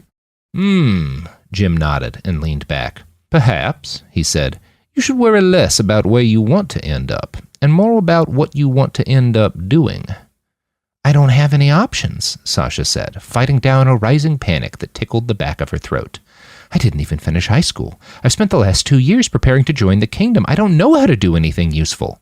"That's where you're wrong," Jim said in a firm voice. "You lied well enough to hide your intention from your parents and Am-Fed law enforcement. You did that for years." Sasha wanted to argue that she hadn't lied, not according to Pastor Mike's definition of the word, but she stayed silent while he spoke. "You escaped from one of the most fortified borders in the world," Jim continued, "and you did useful work in a medical facility. Then you helped facilitate the escape of several prisoners from a kingdom jail. You functioned effectively in a firefight and killed a trained soldier in hand-to-hand combat. Then you killed another man and stole a vehicle to aid your comrades in an escape. Am I missing anything?" Sasha looked down again. She didn't speak. She felt bad about taking praise for murder, especially for Daryl's murder. She did, however, feel a tiny swell of pride at Jim's words. It was immediately accompanied by a flood of guilt. "Killing is not something to be proud of," she said. "Oh, I disagree," Jim chuckled. "Killing is a highly technical skill, and you've proven yourself a talented amateur. With some training and a spot of chrome, you could really be something." He trailed off. Sasha was quiet for a moment. She looked into Jim's eyes and tried to read something in them. That proved a fool's errand. There was nothing in those orbs but cool confidence, and even that might be false.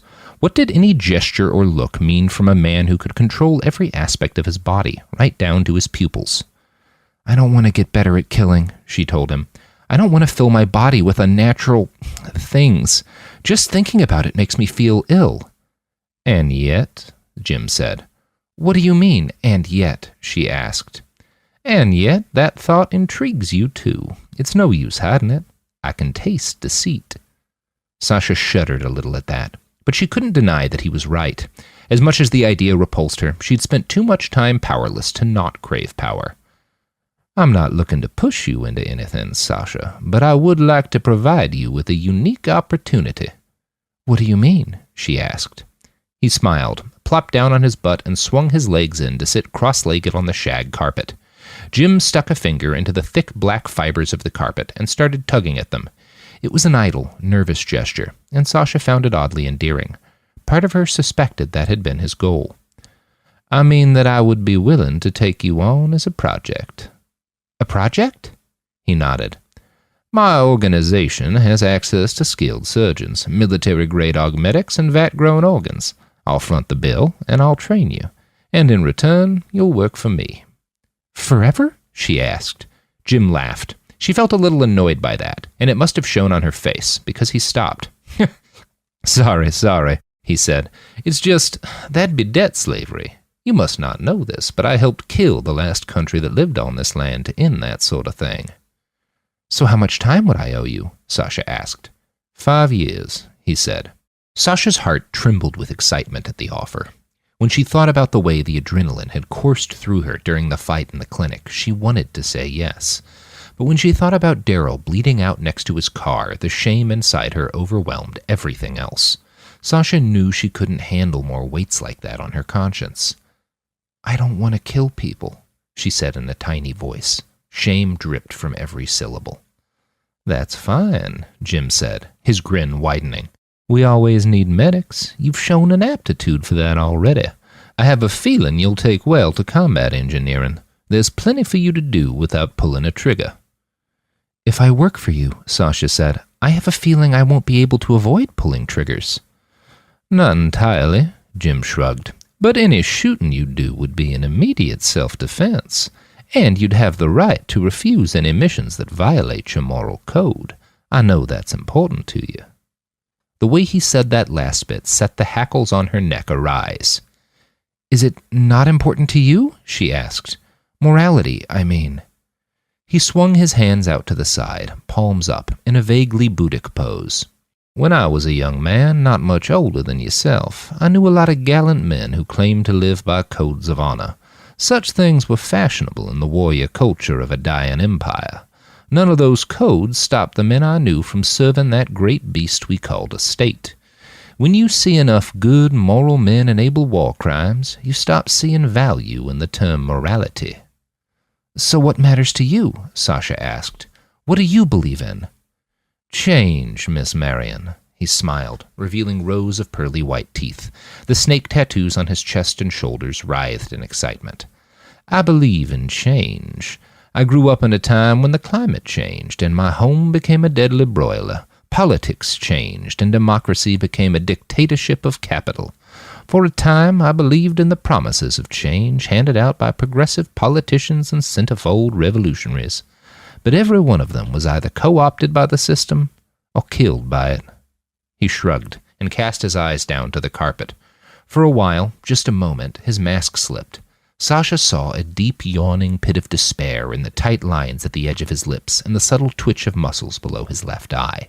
It passed, and a black velvet smile took its place. "Then I met a man who showed me the way. Nothing new could grow on this continent until the weeds of the old were pulled out by the root and tossed into the compost pile of history. So," he said, "forget the old debates about what system should replace capitalism. Kill the state, and the seeds of 1,000 new worlds will sprout on its corpse. You've seen 2 of those sprouts already." Sasha shook her head. "If you're referring to the Heavenly Kingdom, it's a nightmare. The old U.S. can't have been worse than that." Jim shrugged. "Depends on your perspective, I suppose. Tell me, Sasha, you left the Amfed, the old USA's most direct successor state. Why was that?" "Because it's a soulless pit," she said, the words almost leaping from her throat. Jim smiled at that. "This isn't, though, is it?" He gestured out at the city of wheels below them. "No," Sasha said. Whatever else it was, Rolling Fuck was not soulless. "Neither is the Navajo Nation," Jim said, "or Cascadia, the Blackstone Nation. Even the Mormons are up to some interesting things these days. One faction at least." So which do you believe in? Who do you fight for? He grinned again. Neither, child. As I told you, I fight for change, to cast down the ossified bones of the old world and make space for the new. I owe allegiance to no nation or god, save, perhaps, Lady Eris. Who?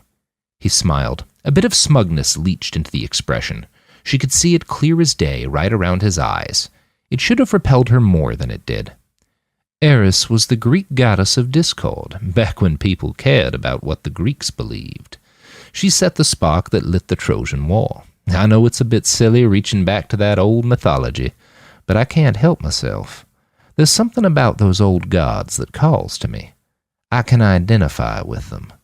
He leaned in. There was an eagerness to his posture, his tone, his eyes. The snakes jerked and spun on his muscled chest and arms. I'm offering you a chance to join us on Olympus, dear Sasha. You've spent your time in worship. It's time to embrace your own godhead. Leave your antique books behind and rewrite the world with your will.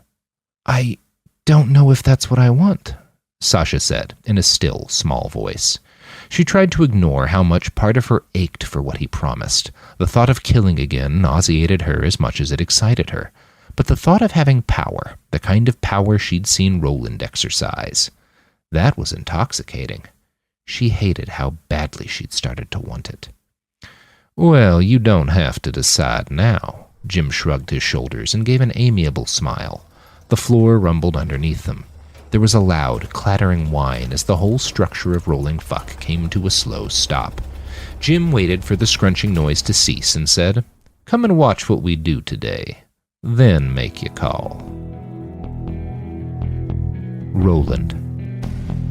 Dawn broke just as Rolling Fuck pulled to a long, slow stop by the shore of Lake Waco. The city had taken the long way around the reservoir, which had added at least an hour to their journey, but also put a sizable water barrier between Rolling Fuck and the advancing forces of the Heavenly Kingdom. It had been a tight fit at several points, and Roland had enjoyed watching the wheeled city crunch over several abandoned homes and many a street lamp.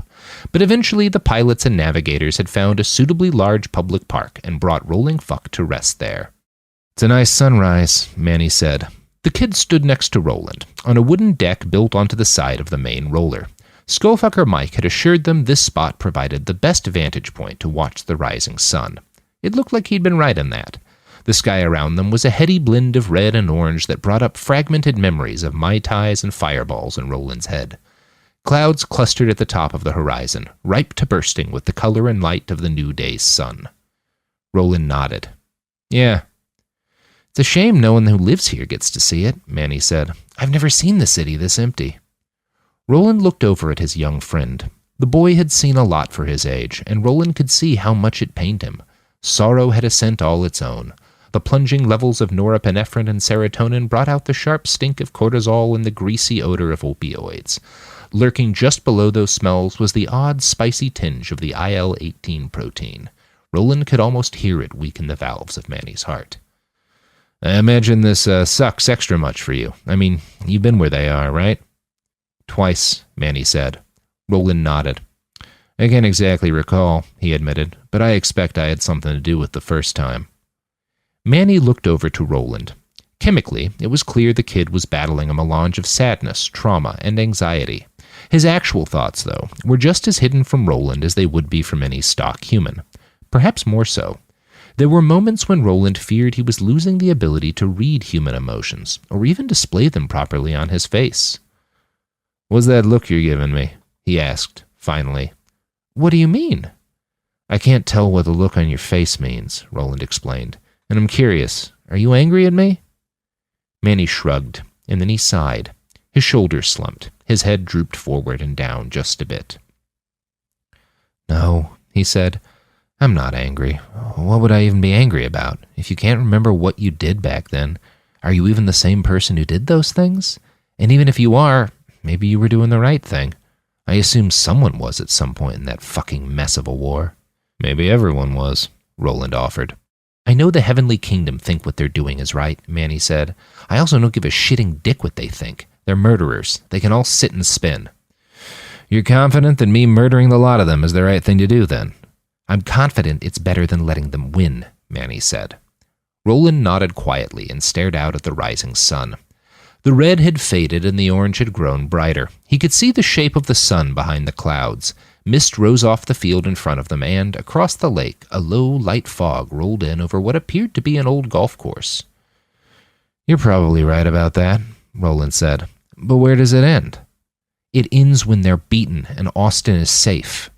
Manny's words were forceful, but he looked down and away from Roland when he spoke. "You know that's not true," Roland said. "I forget my own name a lot of the time, and I still know you're full of it. Killing these fucks buys Austin time, and probably not a lot of it. There are still millions of guns and millions of pissed-off, desperate people in this ragged chunk of country." "So what are you saying, Roland? It'd be better to just let the one place around here that isn't terrible get eaten by darkness?" "No," Roland said, "but read the writing on the damn wall. This place," he waved a hand out in a gesture that encompassed the whole horizon, "is fucked. Don't stay here and die with it." Manny crossed his arms in front of himself and leaned forward onto the railing of the deck. His head slumped into his hands and he was quiet for a while. Roland knew the army of the Heavenly Kingdom was less than 40 miles distant. The scent of that vast, ramshackle horde had grown more prominent over the last few minutes. His nose took in the stink of diesel, the ozone odor of discharging batteries, and the cumulative reek of hundreds of vehicles' worth of engine oil. Behind those prominent smells lurked the foul, gangrenous stench of 10,000 men sweating fear and stress out of every pore. Roland looked down, over the deck and onto the yellow grass that led up to the shores of the lake. The warriors of Rolling Fuck had started to assemble themselves there. A large group of men and women had started to unpack dozens of quadrifracts. The four-legged robots had been built by Boston Dynamics, back before the fall of the old U.S. They'd been meant to ferry men and equipment up steep Afghan mountainsides. Roland stared at them and, he stalked through the lab, a razor-sharp machete in one hand and a machine pistol in the other. The air reeked of blood. Ahead of him, he could smell the fear sweat wafting off two engineers as they hid beneath an overturned metal table. Pieces of robotic equipment were scattered on the floor. Roland reached out his senses and felt that these were the last two people alive in the facility. He stepped forward, swinging his blade in an arc that he knew would end in flesh. Roland shook his head and pulled himself out of the past. The flashes of memory were growing more frequent. Guilt came with them. It took some effort to force his mind to focus again on the world around them. Roland looked back out at the mustering yard. Warriors donned armor, a fantastic array of old-fashioned polished steel plate mail, ultra-modern powered body armor, antique flak vests, and a significant number of costumes. He watched a man in armor that mixed the aesthetic of a Polish-winged hussar with an imperial stormtrooper help a woman in a crop-top neil-green ghillie suit as she locked a pair of rocket launchers onto the flanks of one of the four-legged robots. Over to his left, another group of warriors had started to assemble the city's vehicle pool. Ramps had descended from garages in the bellies of the rollers. A slow, steady stream of armored vehicles motored their way down the ramps and into the ragged lines on the field. The bulk of Rolling Fuck's vehicles were either modified APCs or armored motorcycles sporting portable field guns or automatic grenade launchers on sidecars. There were tactical arguments for the use of such vehicles in open field combat, of course, but Roland suspected they'd mainly been picked because they were fun to drive. Almost every vehicle's engine had been souped up, well beyond any potential battlefield benefit. Most of them also had nitrous oxide tanks, although, Roland suspected, those were more for huffing than they were for speed. "Where did they get all this stuff?" Manny asked Roland. "I got no idea," Roland said. "But when the old government fell, it left behind a lot of equipment, bases and bases full of mothballed ordnance. My guess is these guys got in early, before the rush, and grabbed what they could." At that moment, Roland caught Sasha's scent moving down one of the spindles above the main roller. His hindbrain guessed she was headed to the deck he and Manny occupied. Roland couldn't smell Jim, who was good at staying hidden, but he knew that Sasha couldn't have known where they were on her own. That meant Jim had likely sniffed Manny out, and made the same assumption about Roland's location that Roland had made about Jim's. It wasn't long before the sliding metal door slid open and Jim and Sasha walked out onto the deck. Jim was in his familiar battle gear. His blood-red chaps almost shone in the blinding light of the morning sun. He had a smug, self-satisfied grin and gigantic pupils that spoke of recent drug use. Beside him, Sasha looked disheveled and exhausted but jittery. He could smell the coffee wafting from her pores. "Hey, fucknuts," Roland said. "Hey, Sasha." She looked confused for a moment. Jim just nodded and said, "Hey, shitbird. Hey, Manny." Manny waved vaguely at them without turning his head to meet them. He continued to look out at the army assembling in the field. "It's a pretty cool show down there," Roland said. "Kinda wish I had some dissociatives, and maybe a blunt. Now would be the time for one." "Aw, shit," Jim said. "Just so happens I got both." He stepped up alongside Roland, extended his forearm, and then tapped his left index finger to the back of his right hand. The tip of that finger detached and rolled up onto his knuckle. A line of white powder poured out onto the back of Jim's other hand. He offered it to Roland. "Sure," Roland said, and railed the line. Ketamine wasn't Roland's favoritist of drugs. He preferred MXE if he was going to snort a dissociative, and, in all honesty, a big bottle of DXM-heavy cough syrup mixed with vodka was even more his speed. But hey, drugs was drugs. Once Roland had finished, Jim poured out another line and offered it to Manny. "No thanks," said the fixer. "It's pretty good stuff," Roland said in a helpful tone. "Ketamine goes well with unspeakable violence. Might be fun to watch the battle that decides the future of your people from inside a K-hole." Manny looked offended. Roland shrugged. He glanced at Jim, who gave him an "I don't know why you're looking at me" look. "I'll try some," Sasha said. "I mean, fuck it, why not?" It was a little cute, how she stumbled over the fuck. Roland found it endearing. It seemed Manny did too. The cocktail of dopamine, testosterone, and oxytocin that wafted off him made his feelings as clear as day. "Hell yeah, girl," Jim said with an exaggerated southern twang. "Get on over here and rail this." "That means snort it," Roland said helpfully. Sasha approached Jim's arm. She looked him in the eye, then looked over to Roland and last to Manny. Then she stared down at the powder as if she was hoping it would say something to her. It didn't, but she leaned in anyway and snorted about half of it before she sneezed, and then retched, and then staggered to the side of the deck and vomited over the side. Jim and Roland laughed in sheer joy. Manny, being a good person, moved to hold her hair back and help her deal with the pukey aftershocks. While the humans engaged with their frailties, Roland and Jim did a couple more lines each. "That was terrible," Sasha said a few minutes later. "Yeah," Jim chuckled. "It takes some getting used to."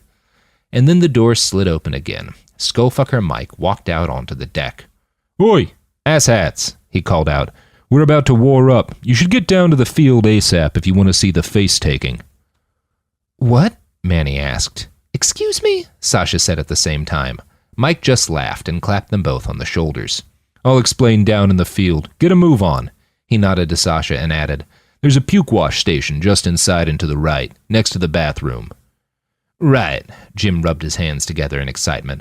"Why don't you kids go roll with Skullfucker Mike? I've got to get Roland up to my mechanic so we can suit him up." Roland didn't like the eagerness in Jim's eyes, or the excitement in his voice when he said that. There was something indecent about it. But a promise was a promise, so Roland nodded and gave Manny a little squeeze on the shoulder. "I'll see you soon, buddy. This won't take long."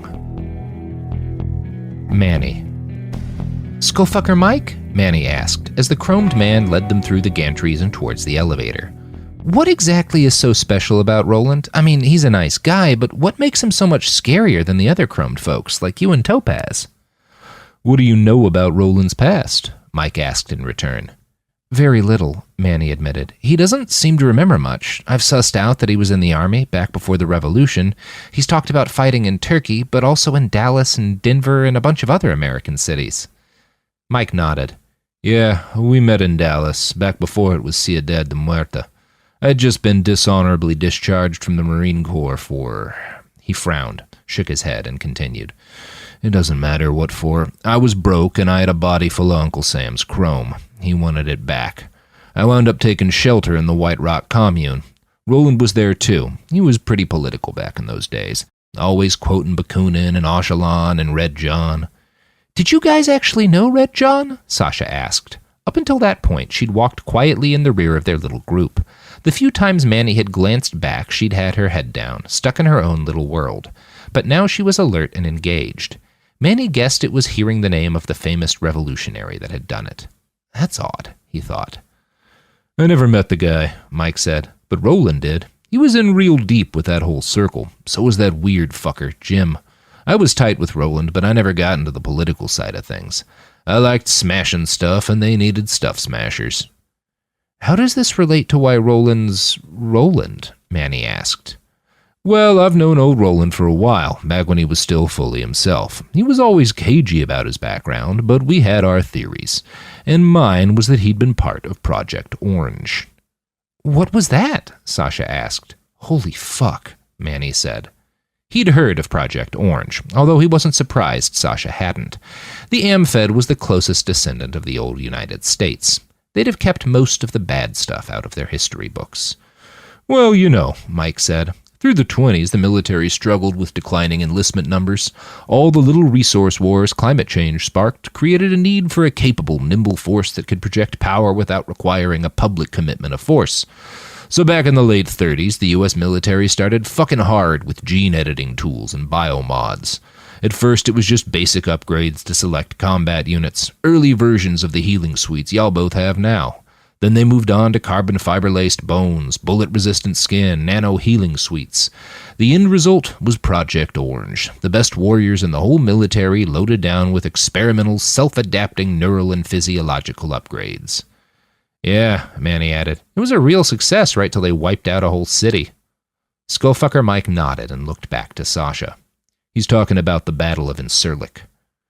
I've heard of that, Sasha said. A U.S. airstrike hit a giant munitions cache. Like 10,000 people died. Skullfucker Mike gave a non-committal grunt. That was one version of the story, he said. The story I heard, the story everyone told back then, is that it was Project Orange. They blew up a city? Sasha asked.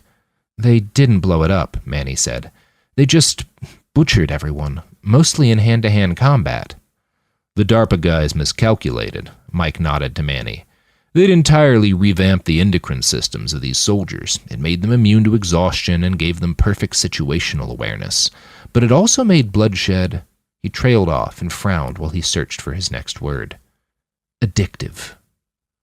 So what happened to Project Orange? Sasha asked.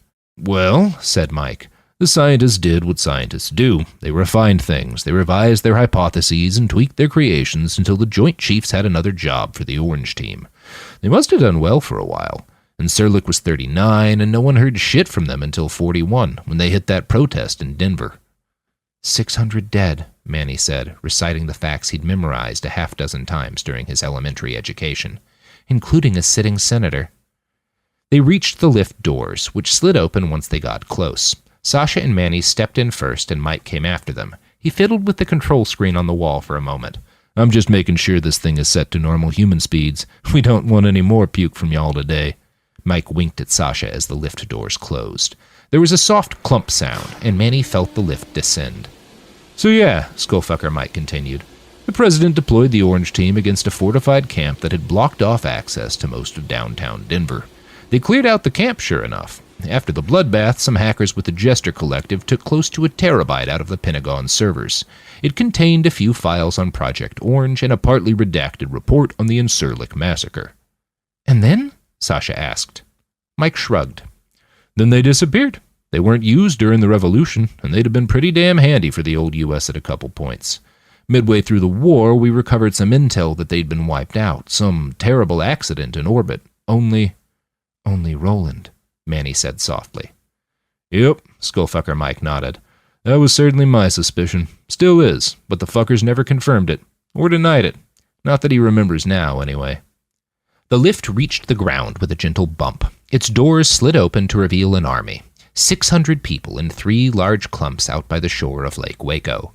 To the left was the city's vehicle pool. In the center were the infantry, bedecked in a ridiculous melange of medieval weaponry, small arms, and handheld field artillery.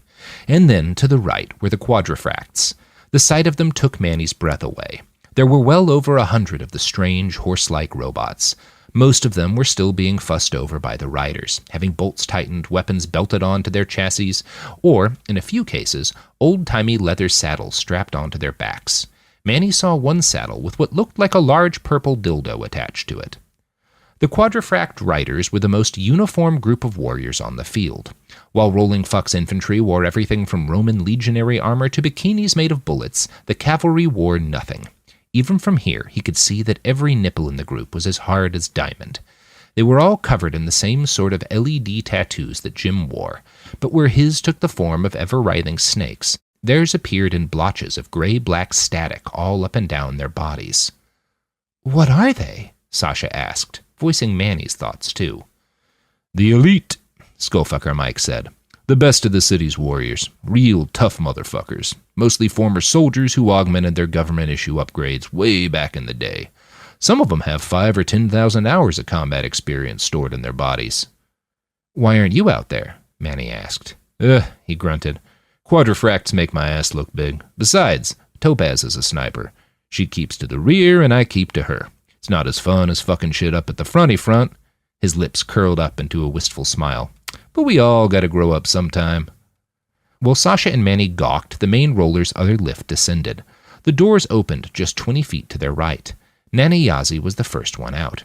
She moved slowly. Some of that was surely due to her advanced age, but there was also a note of ritual to her movements. It was something in the arc of her spine, the cadence of her step, the way she held her head. The enormous gold-bladed knife in her hand didn't hurt either. Behind her walked the citizens of Rolling Fuck. There were around 50 of them in the lift, but as that group walked forward, ropes and ladders began to roll out from all around the enormous wheeled city. Within a matter of minutes, hundreds and hundreds of people had descended. More continued to disgorge from the lifts under the main roller and the rear roller. The riders had all formed into ordered ranks. They stood at something very much like a military attention. It was the only time he'd seen posthumans do anything in an orderly fashion. Nana Yazi stood in front of the cavalry, and the human civilians clustered behind her in a big semicircle. The other warriors gathered behind them. Mike maneuvered their little group to a hill that overlooked the whole scene. It took almost 20 minutes for the entire city to gather. "What are they doing, Skullfucker Mike?" Sasha asked, only stumbling a bit over the curse word in his name. "This is what I wanted you to see," he replied. "She's about to take their faces." Roland. The process of getting ready for war made the bile rise up in his gut. That was curious. Roland's stomach didn't still produce bile, not the same kind of bile it had when he was human. It had been years since his nervous system had been natural enough to respond to anxiety with any kind of physical symptom. And yet, there it was. The bile, or the hallucination of bile, curdled at the bottom of his stomach while Jim's men strapped him into the murder suit. The armor they'd constructed was altogether different from the powered armor he'd faced a few days ago in Dallas. It was also different from what little he remembered of the armor he'd worn as an American soldier. That made sense, of course. Roland's wetware got better with time and experience. Gear did not age so well. He watched while Sardar bolted a gauntlet into place over his left forearm and hand. He could tell it was made of boron nitride carbon tubes, but the weapon's blister carried a sextet of tiny rockets that were not familiar to him. "Sar, what are these things?" A smile split the little man's dark, handsome features. "Scatter rocklets," he said with relish. "Each of them contains 12 guided solid-fuel warheads. The left-hand are all anti-personnel, built to blow up big. The right-hand rockets," he tapped the second gauntlet, which sat on the work table next to him, "those pack a tiny bronze dart. One will penetrate a Leopard Mark V's front armor, no problem." Roland sighed and looked around at the workshop of death that Jim had flown out here. From the outside, it had looked a bit like a shipping container, but painted a glossy white. Its edges were rounded and smooth, and the whole thing looked slick enough that it could have been an Apple product. Inside, the box was wall-to-wall weaponry and armor. Jim's personal stash. Roland couldn't actually name any of the weapons inside. Most were similar enough to older weapon systems that he could make an educated guess as to their capabilities. But there were strange new things on the walls that he'd never seen before. Jim sat in a comfy chair at the rear of the workshop and watched Sardar work while he sipped scotch out of an enormous ram's horn. So is this like your man cave or what?" Roland asked him. Jim took a deep gulp and then smiled. "I find it relaxes me," he said. "I've spent a lot of time curating this collection over the years. I spent a lot of time working on that suit, too, so don't fuck it up." Something tingled at the back of Roland's mind. The suit had clearly been built to his specifications. That suggested Jim had been planning this for a while, but Roland had been retired at Camel Toe until very recently. So how? "Hey man, I need your port," Sardar said. The squat mechanic held up a pair of fiber optic cables that terminated in peculiar boxy plugs, not unlike old Ethernet cable. They were connected to a metal breastplate on the table. Roland pointed to a pair of lumpy white scars on his lower back. The input sockets are in there. They've scarred up. You'll have to cut them back open, but it should fit. But it should still fit. The nice thing about DARPA engineering is that a little bit of blood and skin never gets in the way. Sardar set to work carving the sockets back open. Roland felt the pain as a distant sort of itch. He was having a hard time focusing his senses on his immediate surroundings. The smells of the advancing army presented an almost overpowering flood of data. Roland had loaded up on ketamine and vodka to quiet his hindbrain, but all that interfered with his introspection.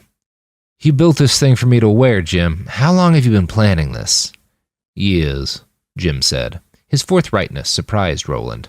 "Your pacifism is a mistake," Jim continued, "brought on by your overactive conscience.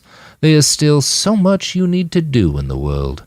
I figured at some point you'd realize that yourself, so I kept my men working." Sardar lifted the heavy metal breastplate up over Roland's head and settled it over his shoulders. The weight was comforting. A cold electric shock ran through his body as the armor connected to his central nervous system. Roland felt parts of himself wake up that he hadn't truly realized were asleep. Something in him had missed that feeling, and he felt guilty for that. "I'm taking this thing off the instant the fight's over, Jim. You wasted your money." Jim's smile only deepened. "You've forgotten how fun it is, Roland." "And you've forgotten what it's like to be a fucking human," Roland countered. "Have you always been a sociopath? Is this what I was like, back before whatever took my memories?" Jim's amused smile didn't shift by so much as a nanometer. Roland felt a spike of irritation before he was distracted by Sardar. "Raise your hand, please," the mechanic said. He lifted a 4-barreled machine gun on a circular frame and slid it around Roland's right arm. Sardar bolted the weapon into place while he explained. "It's a stack-charge machine gun, magnetically fired, similar to the old Metal Storm weapons, but this fucker's capable of putting out 20,000 rounds per second." "How long can it fire?" Sardar laughed. "A little less than a second." The mechanic turned back to his table, and Roland tried to direct his wandering mind back to the conversation with Jim. "You're going to love it," his old friend said. "I know you've been loving it. When you fought your way out of that city, I could smell the dopamine wafting off your brain from all the way out here." Sardar snapped a cuisse around Roland's thigh. The armor also sported a bulky weapons blister on its outside edge. "Gas grenade launcher," the mechanic explained. "Should go great with all the frag rocklets." "Oh, so we're committing war crimes now?" Roland asked Jim, with more indignation than he really felt. Jim rolled his eyes. "It's just tear gas," he said. "Mostly, at least. I may have included some aerosolized LSD in there. I've been on a big psychochemical warfare kick lately." For a little while, Sardar worked in silence. Jim drank and Roland stared near him, but not at him. The self-inflicted haze in his head had cleared a bit. That meant his hindbrain grew louder. By now, it was all but shouting about the approaching army. Roland felt a trickle of adrenaline, oxytocin, and endorphins. His left hand twitched involuntarily. He felt the power of the weapons system around him, and he felt the power in his own body. Something like arousal gripped him. Roland fought it down, as best he could, but it lingered there, at the edge of his consciousness. "I've been remembering more," he said to Jim, as much to distract himself as out of a desire to get it off his chest. "Hmm?" Jim cocked an eyebrow in interest. "I've had a few big flashes of memories. Once when we drove into Dallas, past the site of the Lakewood blast, I remembered..." He locked eyes with Jim, and Jim nodded back. His eyes said, "I know." So Roland moved on. "The memories come most intensely when I'm in combat. I remembered hiking with Topaz. I remembered burning the TAZ in Denver. I got flashes of you and me in Mexico, and a lot more. I'm still sorting through it. It's confusing because there's no timeline for any of this. Just dissociated memories I know happened at some point." Jim leaned forward. His eyes flashed with excitement. "Interesting," he said. "Tell me, have you been able to draw any conclusions about who you were from what you've remembered? Have you gotten any insight into the old Roland?" Roland frowned. He'd been so focused on trying to remember his old life that he hadn't given much thought to what the memories he had said about the man he'd been. As he pondered, Roland's mind lingered on the memory of shooting the Cheney boy in the back of the head. "I think I used to be a lot more like you," Roland said. Jim grinned. His lips curled up to reveal long rows of white, straight teeth. "That's true," he said. Why else do you think I've missed you so much? Sasha. A part of Sasha had believed that, after the Heavenly Kingdom, nothing she saw would ever shock her again. That part of her was proven wrong when Nana Yazi's aged, arthritic hand began to messily carve at the first warrior's face. Her target was the young woman with the chrome hawk Sasha had seen in the War Council. The carving was a messy thing. It took the better part of a minute for her to slice and peel the skin free. Sasha noticed that there was very little blood. It was messy, but not as messy as it should have been. Once she was finished, Nana Yazi stepped back with the woman's face in her hand. As she did, dozens of citizens stepped forward. They pulled out daggers, swords, straight razors, and switchblades of their own. Each civilian paired off with a warrior and began to carve. Some of them were quick and practiced. The motion of their hands reminded Sasha of an autopsy video she'd watched in one of her pre-med classes. But the other citizens were cruder with their cutting. A few verged on brutal, hacking and slashing at the faces and necks of their persons. None of the post-human warriors showed any signs of pain or discomfort. They just stood, unmoving and, without their faces, seemingly without emotion. "I don't understand," Sasha said. She hadn't expected to say it out loud. The words just slipped out. "It's a symbolic thing," Skullfucker Mike explained. "Before they leave, the city's warriors give up their identities to the group. They leave their humanity behind in bloody tatters in the hands of their friends and loved ones. It's a way of making sure the city's civilians don't leave a war without blood on their hands. And it makes them look fucking terrifying," someone said from behind them. Sasha turned around. A short, fit man approached them. He had a thin build, but his body was girded with lithe muscle. There was something familiar about his face, the short mop of curly black hair atop his head. The man smiled when Sasha saw him, revealing pointed metallic fangs. "Hey, wait a second." "'Lo, Topaz," Skullfucker Mike said. Manny looked shocked as well. He stared at the man in surprise. "Topaz, what happened?" "There was a woman with those exact same teeth yesterday when we arrived at the city." Sasha hadn't gotten the woman's name, but she'd borne a striking resemblance to this man. "I felt like a man today," Topaz said. "What with the war and all." Sasha finally realized what had happened. Of course, she thought, these people can change their physiology on a dime. "Ah," Manny said with a nod. Skullfucker Mike walked up to Topaz and the two embraced, and then kissed. They twined their arms together and, a few seconds later, Topaz seemed to finally notice Sasha's presence. "Sorry," he smiled as he spoke, "but I don't believe I got your name." Sasha Marion." Topaz stepped closer. "Well, Sasha Marion," he said in a low voice, "how are you liking our strange ways and customs?" "They're interesting," Sasha said, diplomatically. "Do you find this place more to your liking than the Heavenly Kingdom?" Topaz stepped closer. Sasha took a step back and then another. The man's expression was friendly enough, but there was a sort of queer menace in the set of his shoulders. It may have had something to do with the very large rifle slung across his back.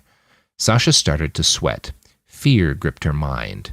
"Topaz, back off." Skullfucker Mike's voice was devoid of anger, but firm. "You're scaring her." Topaz stopped and stared at Mike. His expression went from placid smile to rage and then back to a smile almost faster than Sasha could process. "Sorry, darling," he said in an artificially chipper voice. "I just wanted to make sure our guest was enjoying her stay here." He looked to Sasha again. "You are, aren't you?" Yes." "Good," Topaz purred. "Hopefully you won't be joining any more extremist groups that get my friends killed." He turned immediately to Manny and, with barely a pause for breath, embraced him and kissed his forehead. "I'm proud of you, buddy. As far as I'm concerned, you're family." Manny mumbled his thanks and returned the hug, but he glanced to Sasha and they shared a "what the hell" look. Skullfucker Mike seemed to want to plaster over the awkwardness. "Yup," he said. "We've made some wonderful friends these last couple days." He pantomimed looking down at his watchless wrist and checking the time. "Oh my goodness," he said in mock surprise. "Look at the time. Topaz, we've got a war to get to. You kids had better find some decent seats." Topaz smiled at Skullfucker Mike. His eyes lingered on the big man's face, and then drifted back to Sasha. "Enjoy the show," he said, with an empty smile. Roland. It was windy on the landing pad. He and Jim stood next to a heavy black VTOL aircraft, the steed that would carry him into today's massacre. Roland could taste the dying summer and the faint stirrings of a North Texas fall in the air. It was cooler than he'd have expected this time of the year. Grayer, too. A gust of chill wind blew across his face, and Roland found himself falling back in time again. He was shorter. The world seemed sharper, even though his senses were dim and unenlightened. Roland felt a hand around his own. It felt big, powerful, and comforting. He looked up and saw a woman standing over him. She was tall, a giant. Her hair was brown and straight and long and clear as day in his mind's eye, but her face was blank, obscured even in memory. His head turned to track the passage of a blowing leaf. He felt chill, winter air on his arm, and he watched as a red sedan rumbled past them, spraying water into the air as it hit a puddle on the asphalt. "Roland, pay attention." Jim's voice snapped him back to reality. The other chromed man held a paper-thin tablet in front of Roland's face. That memory flash had been the most immersive yet, although not the longest. He was a little confused at that. Why that moment? Had it just been the similarity in weather, or... Roland! Jim was angry. It was actually somewhat refreshing to see genuine emotion on the other man's post-human face. Veins bulged at his neck, and his eyes were fully open. Roland caught a harsh whiff of methamphetamine from his breath. All right, fucking chill, Roland muttered. What am I looking at? He needn't have asked. Once he focused on the tablet, it was obvious that it displayed a map of the area around Lake Waco. Rolling Fuck's warriors and vehicles were displayed in little blue pinpoints. Jim scrolled up a few inches, and Roland saw a swarm of red. It was half over the Brazos right now, and it crept millimeter by millimeter towards their position. The river slowed them down a bit, Jim said, but the bridges there were still in good order. I'd say they'll hit Rock Creek in about 10 minutes. Roland nodded and asked, Couldn't we have killed those bridges? Bought some hours? Jim gave a careless shrug. Why would we want to slow them down? We're ready enough. No sense in dragging this out. There was a strong smell of ozone as the VTOL aircraft next to them woke up. Red lights glowed on the missile pod slung under its belly. The chain gun on its nose cycled. The whole thing hummed with potential energy. It was too modern for Roland to know the make and model, but it reminded him of the Russian Koba assault transport, which had been state-of-the-art back in the mid-40s. So what's the plan? He asked Jim. Well, his friend said, we know they got at least a half-dozen mobile anti-air batteries, old U.S. Patriot 3s, inaccurate garbage, nothing I'm worried about. The name conjured up a ghost of another memory. A big Patriot battery wheeled around on its truck-sized chassis. He heard the machine whine of the motors, and then the reek of fear hit his nose, as rich and heavy as Texas thunder. There were missiles in the air, aimed at him as he fell. There were child's play to dodge in his suit. He descended as fear stink rolled up towards him from the soldiers below. The poor fuckers. Roland, Jim shouted. Am I going to have to find another murder gorilla to take your place? What? No. Roland shook his head. Sorry, he said. Just memories. Jim gave him a long look. Anything you need to talk about right now? No, Roland said. It's just the memories are coming at me faster now. It's distracting. That makes sense, Jim said. I'd imagine stimuli that reminds you of your past could prompt your brain into sudden healing. He reached into a bag at his hip. It looked like a standard dump pouch, meant for half-spent magazines in the heat of battle. But Jim pulled out a fully loaded crack pipe. Even unlit, it smelled like burning tires. 89% pure, Jim held the pipe up to Roland. All right, Roland grabbed the pipe and lifted it to his lips. Jim reached out and flipped on the lighter built into his index finger. He held it under the glass bubble of the pipe.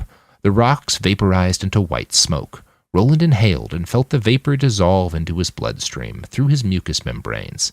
There was a tingle as the crack reached his brain's ventral tegmental area and said, in essence, you know how much dopamine you were planning to produce? Make a shitload more than that. The happy chemicals flooded Roland's mind. His anxiety at the recently churned up memories faded, as did the memories themselves.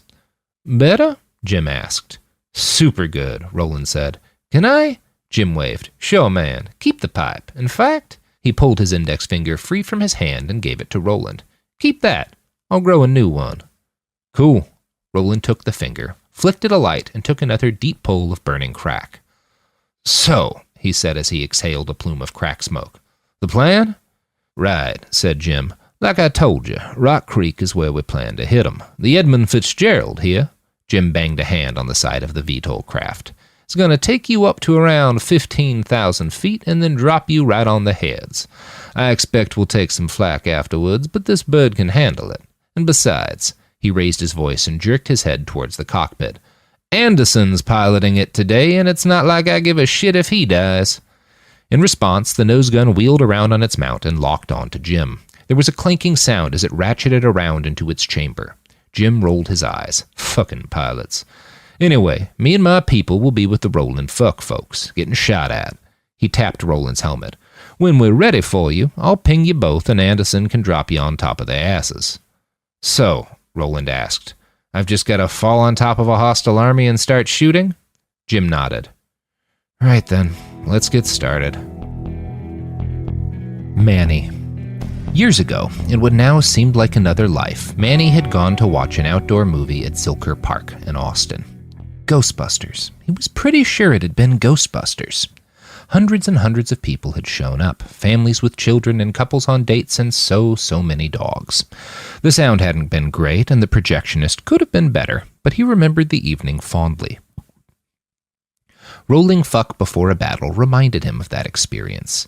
The people were different, very few of them were children, but clusters of citizens, friend groups, and families of friends had set up little viewing nooks across the wheeled city itself and in the field in front of it. The whole scene would have been idyllic if they weren't about to watch a battle. The vehicles, cavalry, and infantry were already almost out of view. He could just barely see shapes out on the horizon, setting up firing positions on top of buildings in Rock Creek. They move so damn fast.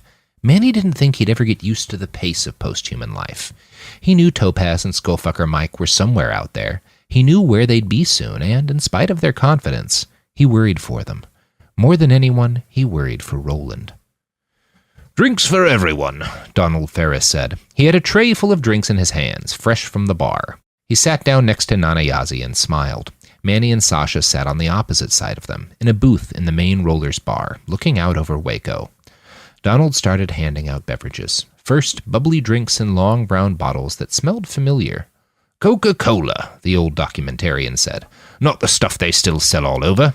The original recipe, with cocaine and alcohol. It's great shit. We go through gallons of it every day." Nanayazi took a sip from hers and smiled. "It's quite good," she said, "and the intoxicating effect is mild. Our chromed comrades have a stronger variant, of course." "We're all humans here," Donald smiled, "more or less." Manny took one of the Cokes, sipped it, and nodded to Sasha. "It's really good," he said. "You should try it." It was good, and it didn't seem like it was too strong. Manny took another sip and smiled as Sasha grabbed her bottle and took a gulp. She seemed to like it. There was a loud pop sound from somewhere up above.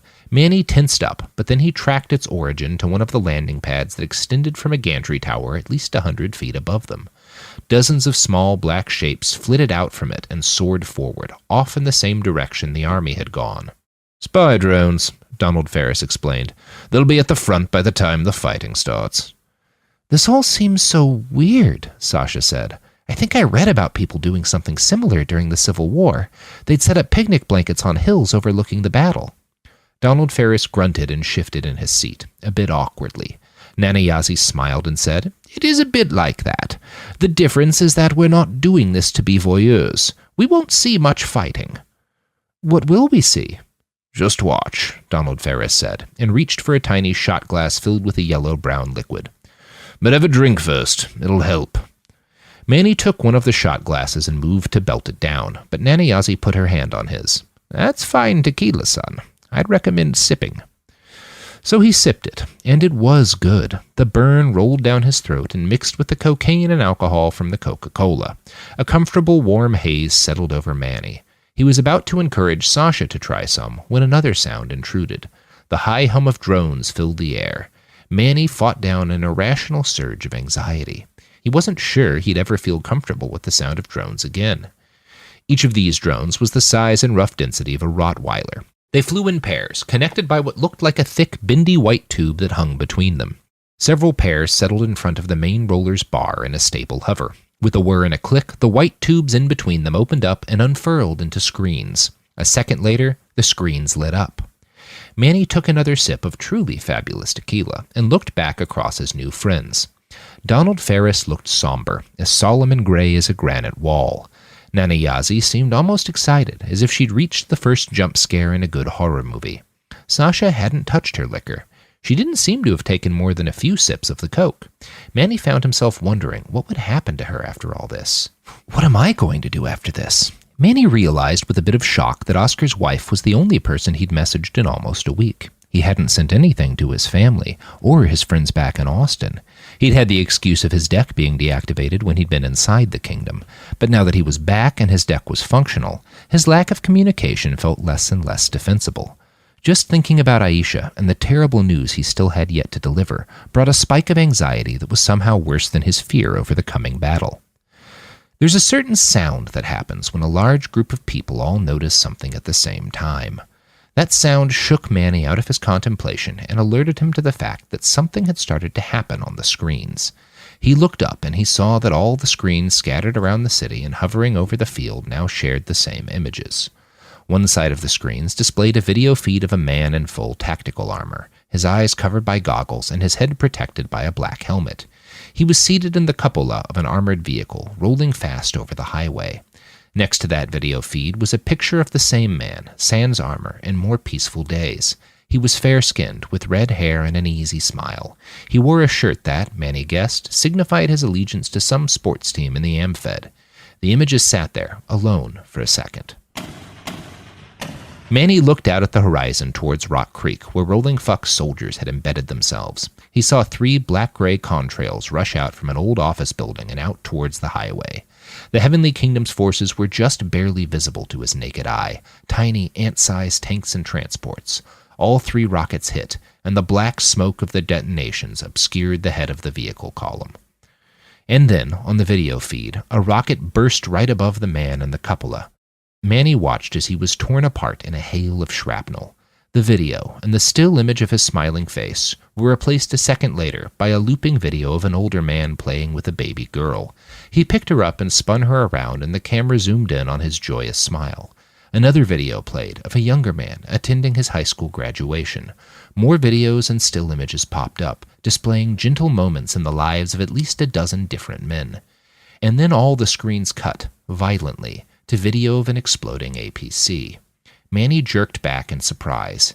He saw that Sasha had reacted similarly. Nanayazi just sat and stared, her face unreadable. Donald Ferris frowned, and when he noticed Manny looking back at him, he waved a gentle hand towards the screen and mouthed the word, "Watch." Manny turned back to the screens in time to see them populate with more faces and more looping videos. He watched as children opened birthday presents and celebrated graduations. He saw young men pose with teammates or hug their kids. He saw pizza parties and Christmas mornings and laughter and love, and then another vehicle detonated.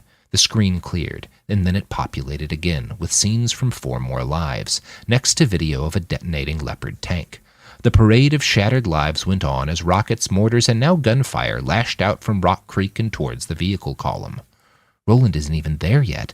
This is just the beginning. Manny stared out, numb and queasy, and watched as the Heavenly Kingdom's armored spearhead changed direction and began the drive to Rock Creek. They were firing now too, pouring explosive shot and long-range rockets into the neighborhood. This is what you wanted, he reminded himself as the parade of death sped up. Roland. It was downright cold at 15,000 feet. Roland relished the bite in the air and stared out the Edmund Fitzgerald's side window as he hit Jim's crack pipe for the last time.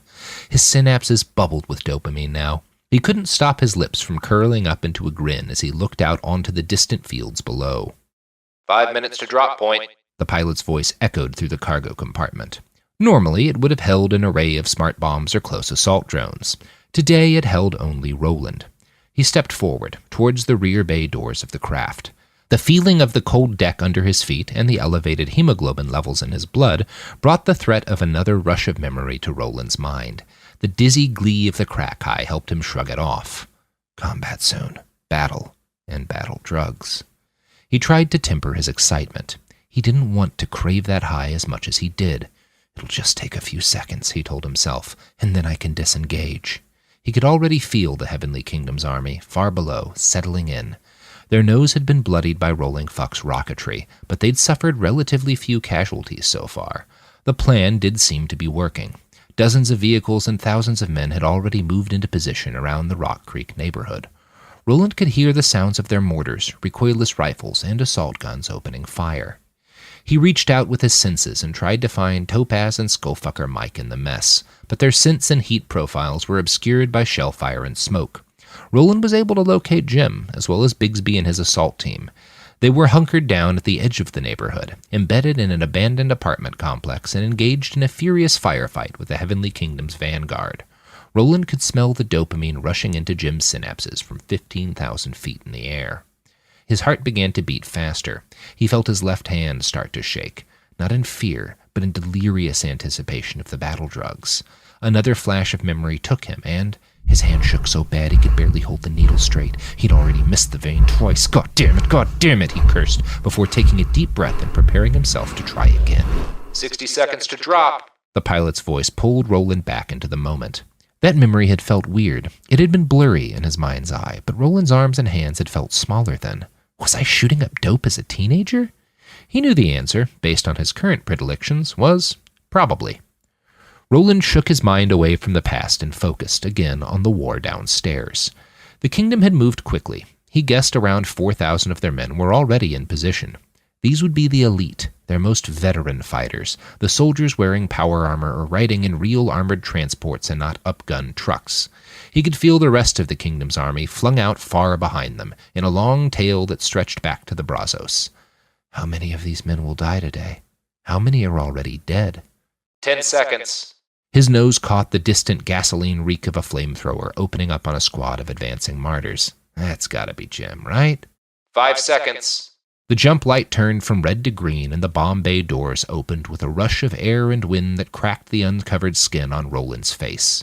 3, said the pilot. He stepped out to the ledge and planted his feet. The world whipped by around them at a maddening speed.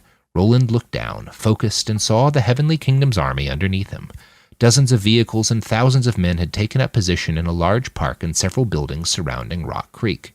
2 large gatherings of mortars and a trio of Leopard tanks made up the bulk of the artillery now pouring fire into Rolling Fuck's forces. There were also several large field guns and rocket batteries, currently being bolted into place in an old parking lot behind the park. Competent. Roland was impressed by how the kingdom's soldiers had parked their armored transports to help complete a fortress wall around one side of Rock Creek. They'd sent a few probing attacks of power-armored troopers, but, he could tell, they wouldn't launch a full assault until they'd flattened the neighborhood. 2. A trickle of endorphins and serotonin joined the soggy mush of dopamine in Roland's synapses. He closed his eyes and, with a thought, activated the sundry weapon systems that Sardar had wired into his body. The missiles in their pods hummed, and the barrels around his right arm chimed in readiness.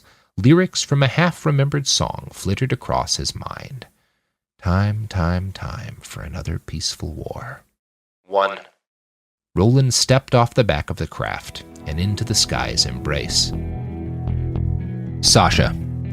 The faces flashed by, along with video clips and curated posts from social media and, of course, scenes of death. Some of the men died from sniper fire, cut down as they ran for cover. Others died in long-range firefights, or from shrapnel. The pace of death had gradually risen over the course of the battle. Some of that was due to the fact that the martyrs had sent in several assault teams to test the mettle of the defenders. Those men had died fast and badly. Many of them had been burnt alive. The sight of it all should have horrified her. She wanted it to horrify her. Everyone else at the table had tears in their eyes. Even Nanny Ozzy was crying, and that lady looked like she'd been through some shit. Since when do you curse like that? Sasha felt a pang of guilt at how easily the swear word had come to her mind. Then she felt really, really stupid. She was literally watching people die. She'd killed 2 human beings less than 48 hours ago. What the fuck does cursing matter? But still, the guilt was there. Perhaps what she felt was a betrayal of her past self. Or maybe she was just dumb. Sasha shook it off. She tried to focus on the carnage. It was horrible. She knew that in a detached academic sense. She couldn't quite feel the horror, though. It was as if shooting Daryl had opened up a great gnawing hole inside her heart, and that hole had spread like a black film over her entire body. All her feelings seemed so distant now. She wanted to cry about Daryl. She wanted to cry about this. She wanted to cry for Susanna and Anne, left alone in that living hell of a kingdom. She wanted to cry for herself, too, but she couldn't, and so she didn't. Instead, she sat and watched as the warrior gods of this strange city helped the martyrs earn their title. Sasha looked out at the citizens of Rolling Fuck. Most of the people she could see were crying, and even those who weren't looked shaken, horrified. The perpetual party atmosphere she'd come to associate with the City of Wheels was gone. It had been suspended to allow for pain. Sasha wanted to hurt with them. But instead, she thought about the offer that man Jim had made. She thought about the squeaking sound of the razor blade ripping out of Roland's forearm. She'd seen the way he fought. She longed for the high that had come with the violence in the clinic, but she couldn't stand more of the guilt killing Daryl had brought her. I could be a medic, Sasha thought. Jim said so. She looked up to the screens again, at the parade of death. She wasn't sure if any of the dead had been Rolling Fuck's soldiers. It didn't look like it. But as she settled back in to watch, something glitched on the screens. The stream of faces sped up, well past the point where she could focus on any of them. Then the flow stopped, sputtered. The picture glitched out and then righted itself. Whatever algorithm handled the show eventually stabilized, and the individual images on each screen shrank to accommodate many, many more people, a flood of the dead and moments from their lives. The nature of their deaths changed, too. Most of the first wave seemed to come from a sudden burst of explosive detonations, but the explosions stopped and the dying continued, and whatever was killing the martyrs now moved too fast to be clearly seen. "What's happening?" she heard Manny ask. "Is something wrong?" "No," the old man said. "That's just Roland." Roland. 45 seconds after his feet hit dirt, Roland was out of ammo. He'd managed to do a tremendous amount of damage in that short span of time, decimating their mortar batteries with cluster rockets and clearing the martyrs away from their field guns with a mix of gas and fragmentation grenades. He'd emptied his machine gun in 3 long bursts, mostly aimed at the infantry who'd been clustered behind the APC barricades when he landed. Then he'd taken to scavenging rifles from the dead and emptying those into targets of opportunity. By the 1-minute mark, Roland's hindbrain estimated he'd killed or wounded close to 1,000 men. The sheer ferocity of his initial assault sent the kingdom's forces reeling and cleared a circle of ground around him about 200 meters wide. Roland finished gunning down the crew of a Patriot battery and ran for an abandoned anti-tank rifle lying next to a pile of bodies. Bullets smacked into him from all sides, diversionary fire, meant to distract him from the up-armored Mattis APC that suddenly gunned its engine and barreled towards him. "They think they can run me over," Roland realized with something like glee. So he slowed down, reducing his sprint to something like a normal human running speed while the vehicle closed the gap between them. He jumped at the last moment, landed on the APC's roof, and punched a hole through the top armor with both of his fists. Then he gripped the ragged metal at the sides of the hole and tore the APC open. The smell of fear hit his nose as he tore through the concrete wall. The room held a dozen men, a mix of guards and officers. One man in the middle wore the stars of a general in the United States Army. Some of the soldiers screamed, a few opened fire, but the general just stood there while Roland killed. He didn't even blink. No fear poured off him. "It's our fault," the general said, once they were the only men left alive in the room. "This is all our fault, Roland. A bullet hit his face, and Roland snapped back to reality. The men in the APC below him were dead. It looked as if he'd shredded them with his bare hands. But while he'd been lost in a memory, 2 more APCs had roared up and disgorged a dozen power-armored soldiers. They shot him with big guns, weapons meant to hurt monsters. He avoided some of their rounds, but not most. Roland lost the better part of his right hand, a chunk of his skull and his left knee. It hurt, but that didn't stop him. He leapt off the Mattis, and soon he was among them, ripping off armored plates and shattering bones with his bare hands. The battle drugs poured into his brain and lit his synapses up like the New York skyline. Roland let out a terrible, whooping cry that was half laugh and half scream, and he tore into the men as they tried, in vain, to do him real harm. It took 19 seconds to eliminate them all. As the last man dropped, Roland realized with some surprise that he could hear Jim's voice, distant but getting closer. His old friend was charging, screaming out war whoops and firing those big dumb pistols. Then he heard the familiar crack of a Dragunov sniper rifle, Topaz's rifle. He remembered it now. The sound was as familiar to him as the voice of his own mother. Holy shit! Roland realized that, for the first time in years, he could remember the sound of his mother's voice. Her name and face were still lost in memory, but all this violence was clearly knocking some things loose. He took a step back, behind one of the intact APCs, to avoid a spray of heavy machine gun fire and take stock of the situation. Now that he focused, he could feel the hoofbeats of Rolling Fuck's cavalry. He could sense that many of the city's infantry had charged out from their positions in Rock Creek to meet the martyrs in hand-to-hand combat. The Heavenly Kingdom was not in flight. Not yet, but they would break soon. Roland knew it. He could smell it in the air. Time to stop now. Time to let Skullfucker Mike, Topaz, and the others finish the fight. He'd done enough. He knew he'd done enough. And yet, the drugs. Even after just a few seconds out of direct combat, the high was starting to fade, and Roland wanted more. He thought about cracking another skull, and his hand itched. He heard one of the martyrs open up with an automatic grenade launcher, and thought about how good that gun would feel, bucking against the meat of his shoulder. The man with the grenade launcher was close. Roland could close the distance between them in 2, maybe 3 seconds. No, you don't need to do this. Stop. Fewer people will die if you just... Roland charged. Manny. Manny had seen 9 people killed by bullets or bombs. He'd seen a good deal more fresh corpses in the aftermath of firefights. He had a strong stomach, and he was not easily distressed by gore. The opening stages of this battle and the war ritual had been unsettling, but not because of the violence. That changed soon after Roland landed. "He's just tearing people apart," Manny said, without really meaning to say anything at all. Donald Ferris replied with a grim nod. "It's hard to watch," Nanayazi admitted, as another dozen lives ended messily on the screens before them. "It'll be over soon, though. They can't take much more of this." "I haven't seen any of your people die yet," Sasha said. "Is that abnormal?" "No," Donald's voice was grim. "There'll be a lot of injuries, but I don't expect Rolling Fuck will lose a single warrior." "Good," Sasha said. "Is it?" Donald asked. "Of course it's good, you silly fuck," Nanayazi snapped. That was the first time Manny could recall hearing her angry. "I disagree," the old man grumbled. "We're on a precipice here, the edge of a deep cliff. Every time this happens, we get a little closer to falling off." "What do you mean?" Manny asked. "He means," Nanayazi replied with a bit of drunken slur to her voice, "he doesn't trust the people of this city. He thinks they'll get a taste for war, and this whole experiment will turn into a nightmare." "You can't trust the dark," Donald Ferris insisted, "and we're in the dark here." He waved out at the field and the hundreds of people watching the faces of the dead in tearful silence. "Right now, we've managed to lash together a chain of rituals that keep them peaceful. How long can that last?" Nanayazi glared at him and then shifted her gaze to Manny. She pointed a finger at Donald. "He thinks we should have let your people die. I think we have a responsibility to intervene." "I'm not saying we don't," Donald Ferris insisted. "I'm just saying I've seen how this story ends. History may not repeat itself, but it does rhyme."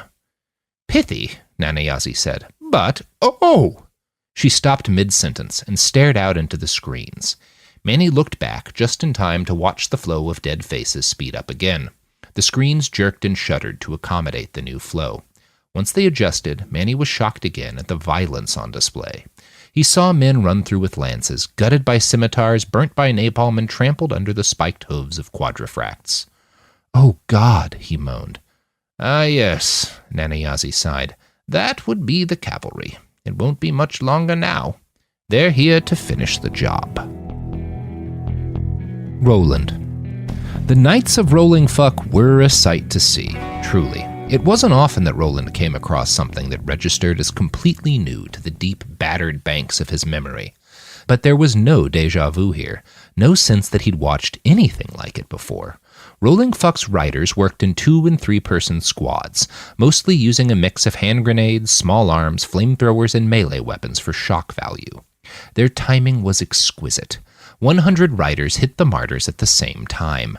They didn't seem to have specific targets or goals beyond causing mayhem, but they did this expertly, spiking armored vehicles and field guns with white phosphorus charges and scattering any clusters of martyrs they could find. The woman, Kishori, rode past him, her face skinned and weeping blood as she lobbed a hand grenade towards a group of martyrs hunkered behind the shattered remains of a public restroom. She pulled a maquahuitl with an iron trunk and gleaming obsidian blades free from her belt as her steed leapt over the burning wreckage of a jeep and bounded towards the survivors. Roland followed her, tearing a piece of rebar free from some rubble as he charged. The restrooms were at one end of what had once been a giant playground in a public park. It had been derelict for more than a decade, but the corpses of swing sets and remnants of slides were still visible. Several hundred of the martyrs had fallen back to this position, trying to create some sort of defensive line. Panic and mass death had robbed them of a lot of cohesion, but they still managed to pour a lot of fire into Roland and Kishori as they charged. A rocket-propelled grenade hit the chest of her quadrifract and burst, ripping off one of the machine's legs and sending the chrome woman tumbling to the ground, gravel and rubble embedding itself into the red musculature of her bleeding face.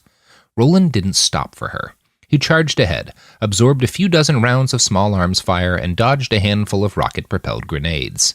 He hit a group of 23 men, clustered behind a long, still-glass barricade and several heavy metal crates. These martyrs had been trying to get a trio of anti-tank guns back into the fight. They gave up on that once Roland had closed to about 20 feet. One of them, an older man with a spine, shouted words of encouragement and charged forward, firing with a dozen of his men. These soldiers weren't wearing powered armor. They weren't good enough to hit more than 1 in 20 shots. They wore old, upcycled body armor. Only a few of them had bayonets. They presented no real threat. 20 seconds and I can put every one of these fuckers down for the rest of the fight. No one needs to die. His hand twitched. The river of dopamine in his synapses shrank to a babbling brook. Roland felt a craving rise. Maybe just a few more. He was among them. Roland found that brave old fucker, picked him up by the skull, and used him as a flail until the bones of his face came loose in Roland's hands. He deployed the razor in his wrist and started slicing off hands and ears. He moved on to slashing tendons and muscles and, eventually, just hacked at his enemies like a drunken butcher. One boy dropped his gun, tried to back away, and fell on his ass as Roland stalked towards him. The protesters screamed and screamed. They swung sticks and tried to bash him with their shields, and he knocked their clumsy strikes aside and waded into the mass.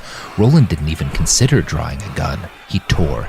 Every fistful of human flesh sent a wave of orgiastic glee bubbling through his brain. A young woman screamed and tried to run, and he grabbed her hair and pulled, and the sound of her neck snapping almost made him shriek with joy. "Please," said a different man, before Roland shattered his skull against the pavement and leapt up to chase down a trio of fleeing martyrs. He was back in Incirlik, bloody and injured and almost snowblind from the battle drugs. Roland shoved his way through the door and into the air raid shelter. He'd already pulled a grenade free from his harness when he found himself face to face with a room full of women and children, old men and young boys, civilians, unarmed. And, with sudden shock, Roland realized he didn't care about that last part. His synapses screamed for more. Roland obliged them. "My God, stop! Stop!" He came back to himself and realized he was on the ground and locked into a pretty darn good half Nelson. It took him a moment to realize that woman, Kishori, was the one holding him. "Oh," he said. "What the fuck, man?" Roland looked around. None of the martyrs near him were still standing. It was hard, even for his hindbrain, to identify how many people had fallen around him. He guessed south of 100, but not far south. The number was shocking. It implied a longer blackout than any of the others. What was scarier was the sheer violence evident in these men's death. Most of them were in more than 2 pieces. "Are you gonna flip out if I let go?" Roland shook his head, and Kishori released him. He turned around, still seated, and looked at the young woman. She was filthy with grime and blood, some of it her own. Her skinless face wept red, but even so, he could still see the judgment in her eyes. "That was not fucking necessary," she said. "I'm sorry, Roland!" It was Skullfucker Mike. Topaz trailed behind him at a sizable distance, sweeping the field with a rifle. Roland tried to catch his eye. He avoided Roland's gaze for a second or two, but then they connected, and she stared at him with those big, brown, tear-stained eyes. "This isn't what I wanted, Roland. This isn't what we said we were fighting for. This is just butchery." He felt anger at her, blind rage that warred with his love. "Of course it's butchery," he screamed. "The world is built by butchers." "Dude!" Kishori slapped him, hard, and Roland came back to himself. Skullfucker Mike was closer now. Roland looked for Topaz and found him. He was closer too, and looked worried, but he didn't say anything. "Is Roland all right?" Mike asked Kishori. "Was he hit?" "Sure, but that's not the problem," Kishori said. "He just went bugfuck on like a company of those guys. Ripped them apart with his bare hands." "It's a fucking relapse," said Skullfucker Mike. He knelt down in front of Roland and put a hand on his shoulder. "Buddy," he said, "it's done. They're starting to run. Whole army'll be routed in a few minutes. You just sit here and catch your breath and—" "Routed?" Roland looked around and realized his hands were shaking. He felt a vast, throbbing emptiness in his synapses. He realized that the emptiness was always there, and had been for as long as he could remember. Most days he hid it under a haze of narcotics, but now that he'd had it filled for just a minute, its emptiness hurt like an amputated limb. He looked out and saw that, yes, Skullfucker Mike was correct. Several pockets of martyrs still held out, but the bulk of the vanguard was either dead or fleeing for the line of transports and technicals that stretched back to the Brazos. It felt like the rest of the army had started the slow process of halting and reversing its advance. The kingdom had decided to pull back. "Are you done or not, Roland?" asked an evil voice in the back of his head. "If you're not done, if you want more, you'd better go get it." Roland leaned back. He looked from Skullfucker Mike to Kishori and finally to Topaz. Then he reached behind him, grabbed a busted rifle he could use as a club, and stood up. "Roland, no," Skullfucker Mike started to say. Roland didn't hear the rest. He bolted off, as fast as he could run, in the direction of the fleeing martyrs. Sasha. It was amazing how much she could tell about the course of the battle just from watching the faces of its casualties. The pace of the killing had escalated to a certain level and then started to slowly fall. More and more of the men died with their backs to the enemy, running. Sasha guessed that meant the army, or at least a lot of it, had started to break. The pace of death slowed to a trickle. "Well then," Donald Ferris grumbled, "it seems like that's more or less settled. I'm going to get us another round. I think we've all eaten enough guilt for the—" He stopped. His jaw dropped. "Oh no." Sasha turned back to the screen to see that the roll of the dead had started to increase again. These men were running too, but most of them weren't dying to ranged weaponry.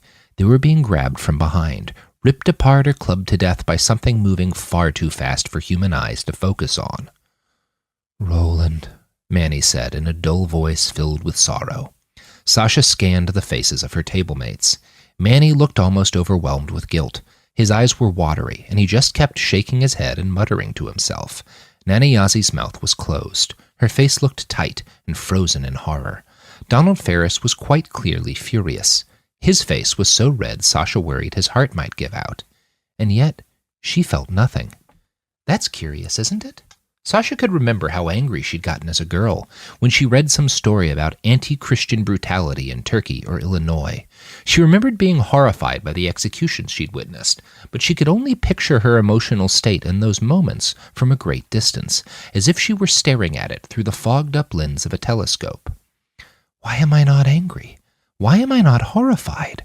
Her concern over this fact actually generated a stronger emotional reaction than anything happening out on that battlefield. Sasha stared out at the cameras and the continuing parade of violence. She heard Manny cursing under his breath. She heard Nanayazi fight back a sob. But Sasha felt nothing, save, perhaps, a bit of jealousy. Roland. The scene out by the Brazos felt less like a battlefield and more like a playground. This might be the highest I've ever been, he thought as he broke a man's neck with the back of his hand. Bullets whizzed by as a few of the braver soldiers tried to cover the retreat of their comrades. Most of them, even the drivers, had abandoned their transports. Hundreds of men were already wading into the river, tearing off their armor and tossing aside their weapons as they plunged in. The Heavenly Kingdom's army would not rally any time soon. A martyr turned and drew his knife in a feeble attempt at resistance. Roland caved in the man's sternum with a fist and squashed his heart like a June bug. 10 meters ahead, he saw 3 soldiers, preparing to make their stand behind an overturned flatbed truck. As he ran, Roland grabbed a discarded rifle off the ground. A Thompson submachine gun, he realized. It didn't feel like a reproduction either. Roland brought the gun up to his shoulder.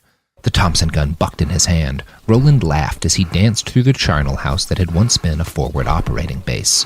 Most of the National Guardsmen were dead, but his nose told him one of them was still in the game.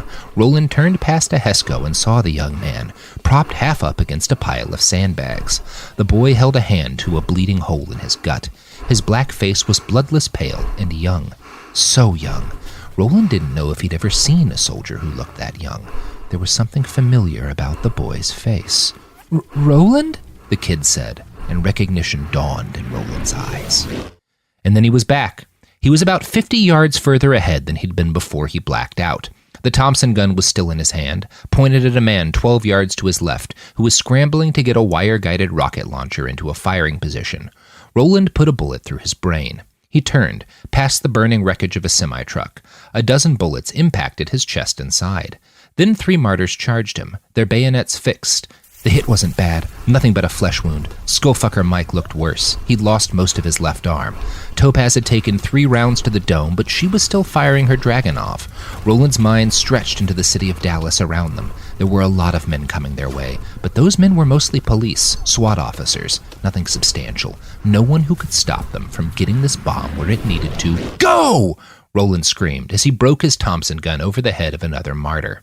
Then he reeled back and dropped the gun. That last memory had felt different, like he'd unlocked something. Roland shook his head. The last martyr in front of him broke and ran. Roland didn't even think to chase him. His head hurt, in a way he couldn't remember it ever hurting before. What the hell is going on? It had all started the second he'd thought about, the bomb is small as nukes go, just about 1 megaton. It matches the ones at Fort Leonard Wood. The Guardian already released the hacked documents showing the government considered bombing several of the separatist camps. I think we can trust the American people to put 2 and 2 together. Jim smiled. Roland did not. This was his plan, but he didn't like it. He knew, though, that it was the only way forward for the revolution. There has to be another way, said Skullfucker Mike. This feels wrong, really, really wrong. The floodgates of Roland's mind opened, and a tidal wave of memories swept him away. He dropped to his knees. The martyrs around him continued to flee, too shocked and awed to take advantage of his vulnerability. The battle drugs were gone now, or at least he couldn't feel them anymore. Hundreds of memories assaulted his consciousness. Thousands. For the first time in years, Roland knew who he'd been. Who he was again. I'm back. Roland stood. He took one halting step forward, and then another, and then he leaned against the frame of a broken APC for a little while, as he pictured his mother's face and voice for the first time in years. He wanted to sob, but there was no time. He knew who he was now, and he knew what he was bound to do if he stayed this way. Roland's conscience wouldn't allow that, so he trudged forward until he found the right tool. A handheld grenade launcher, clutched in the dead hands of a martyr. He took the weapon and sat, cross-legged, in the blood-soaked Texas dirt. Roland looked up at the sky one last time and allowed himself a long moment to remember his parents and his brother and the day he and Topaz had first met. And then he closed his eyes and pulled the trigger.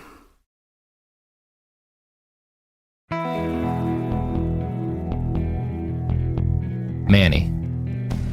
Nana Yazzie, Sasha, Donald Ferris, and Manny had all rushed to a transport as soon as Roland's face showed up on the screen. It seems the drones either didn't know or didn't care enough to separate dead friends from dead foes. Maybe that was the point.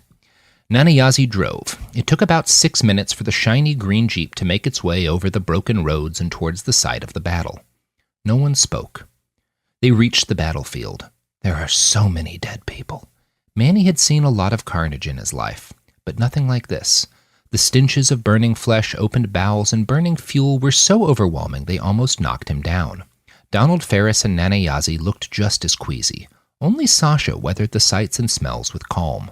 She stayed focused enough to spot Skullfucker Mike in the mess and direct Nana Yazzie his way.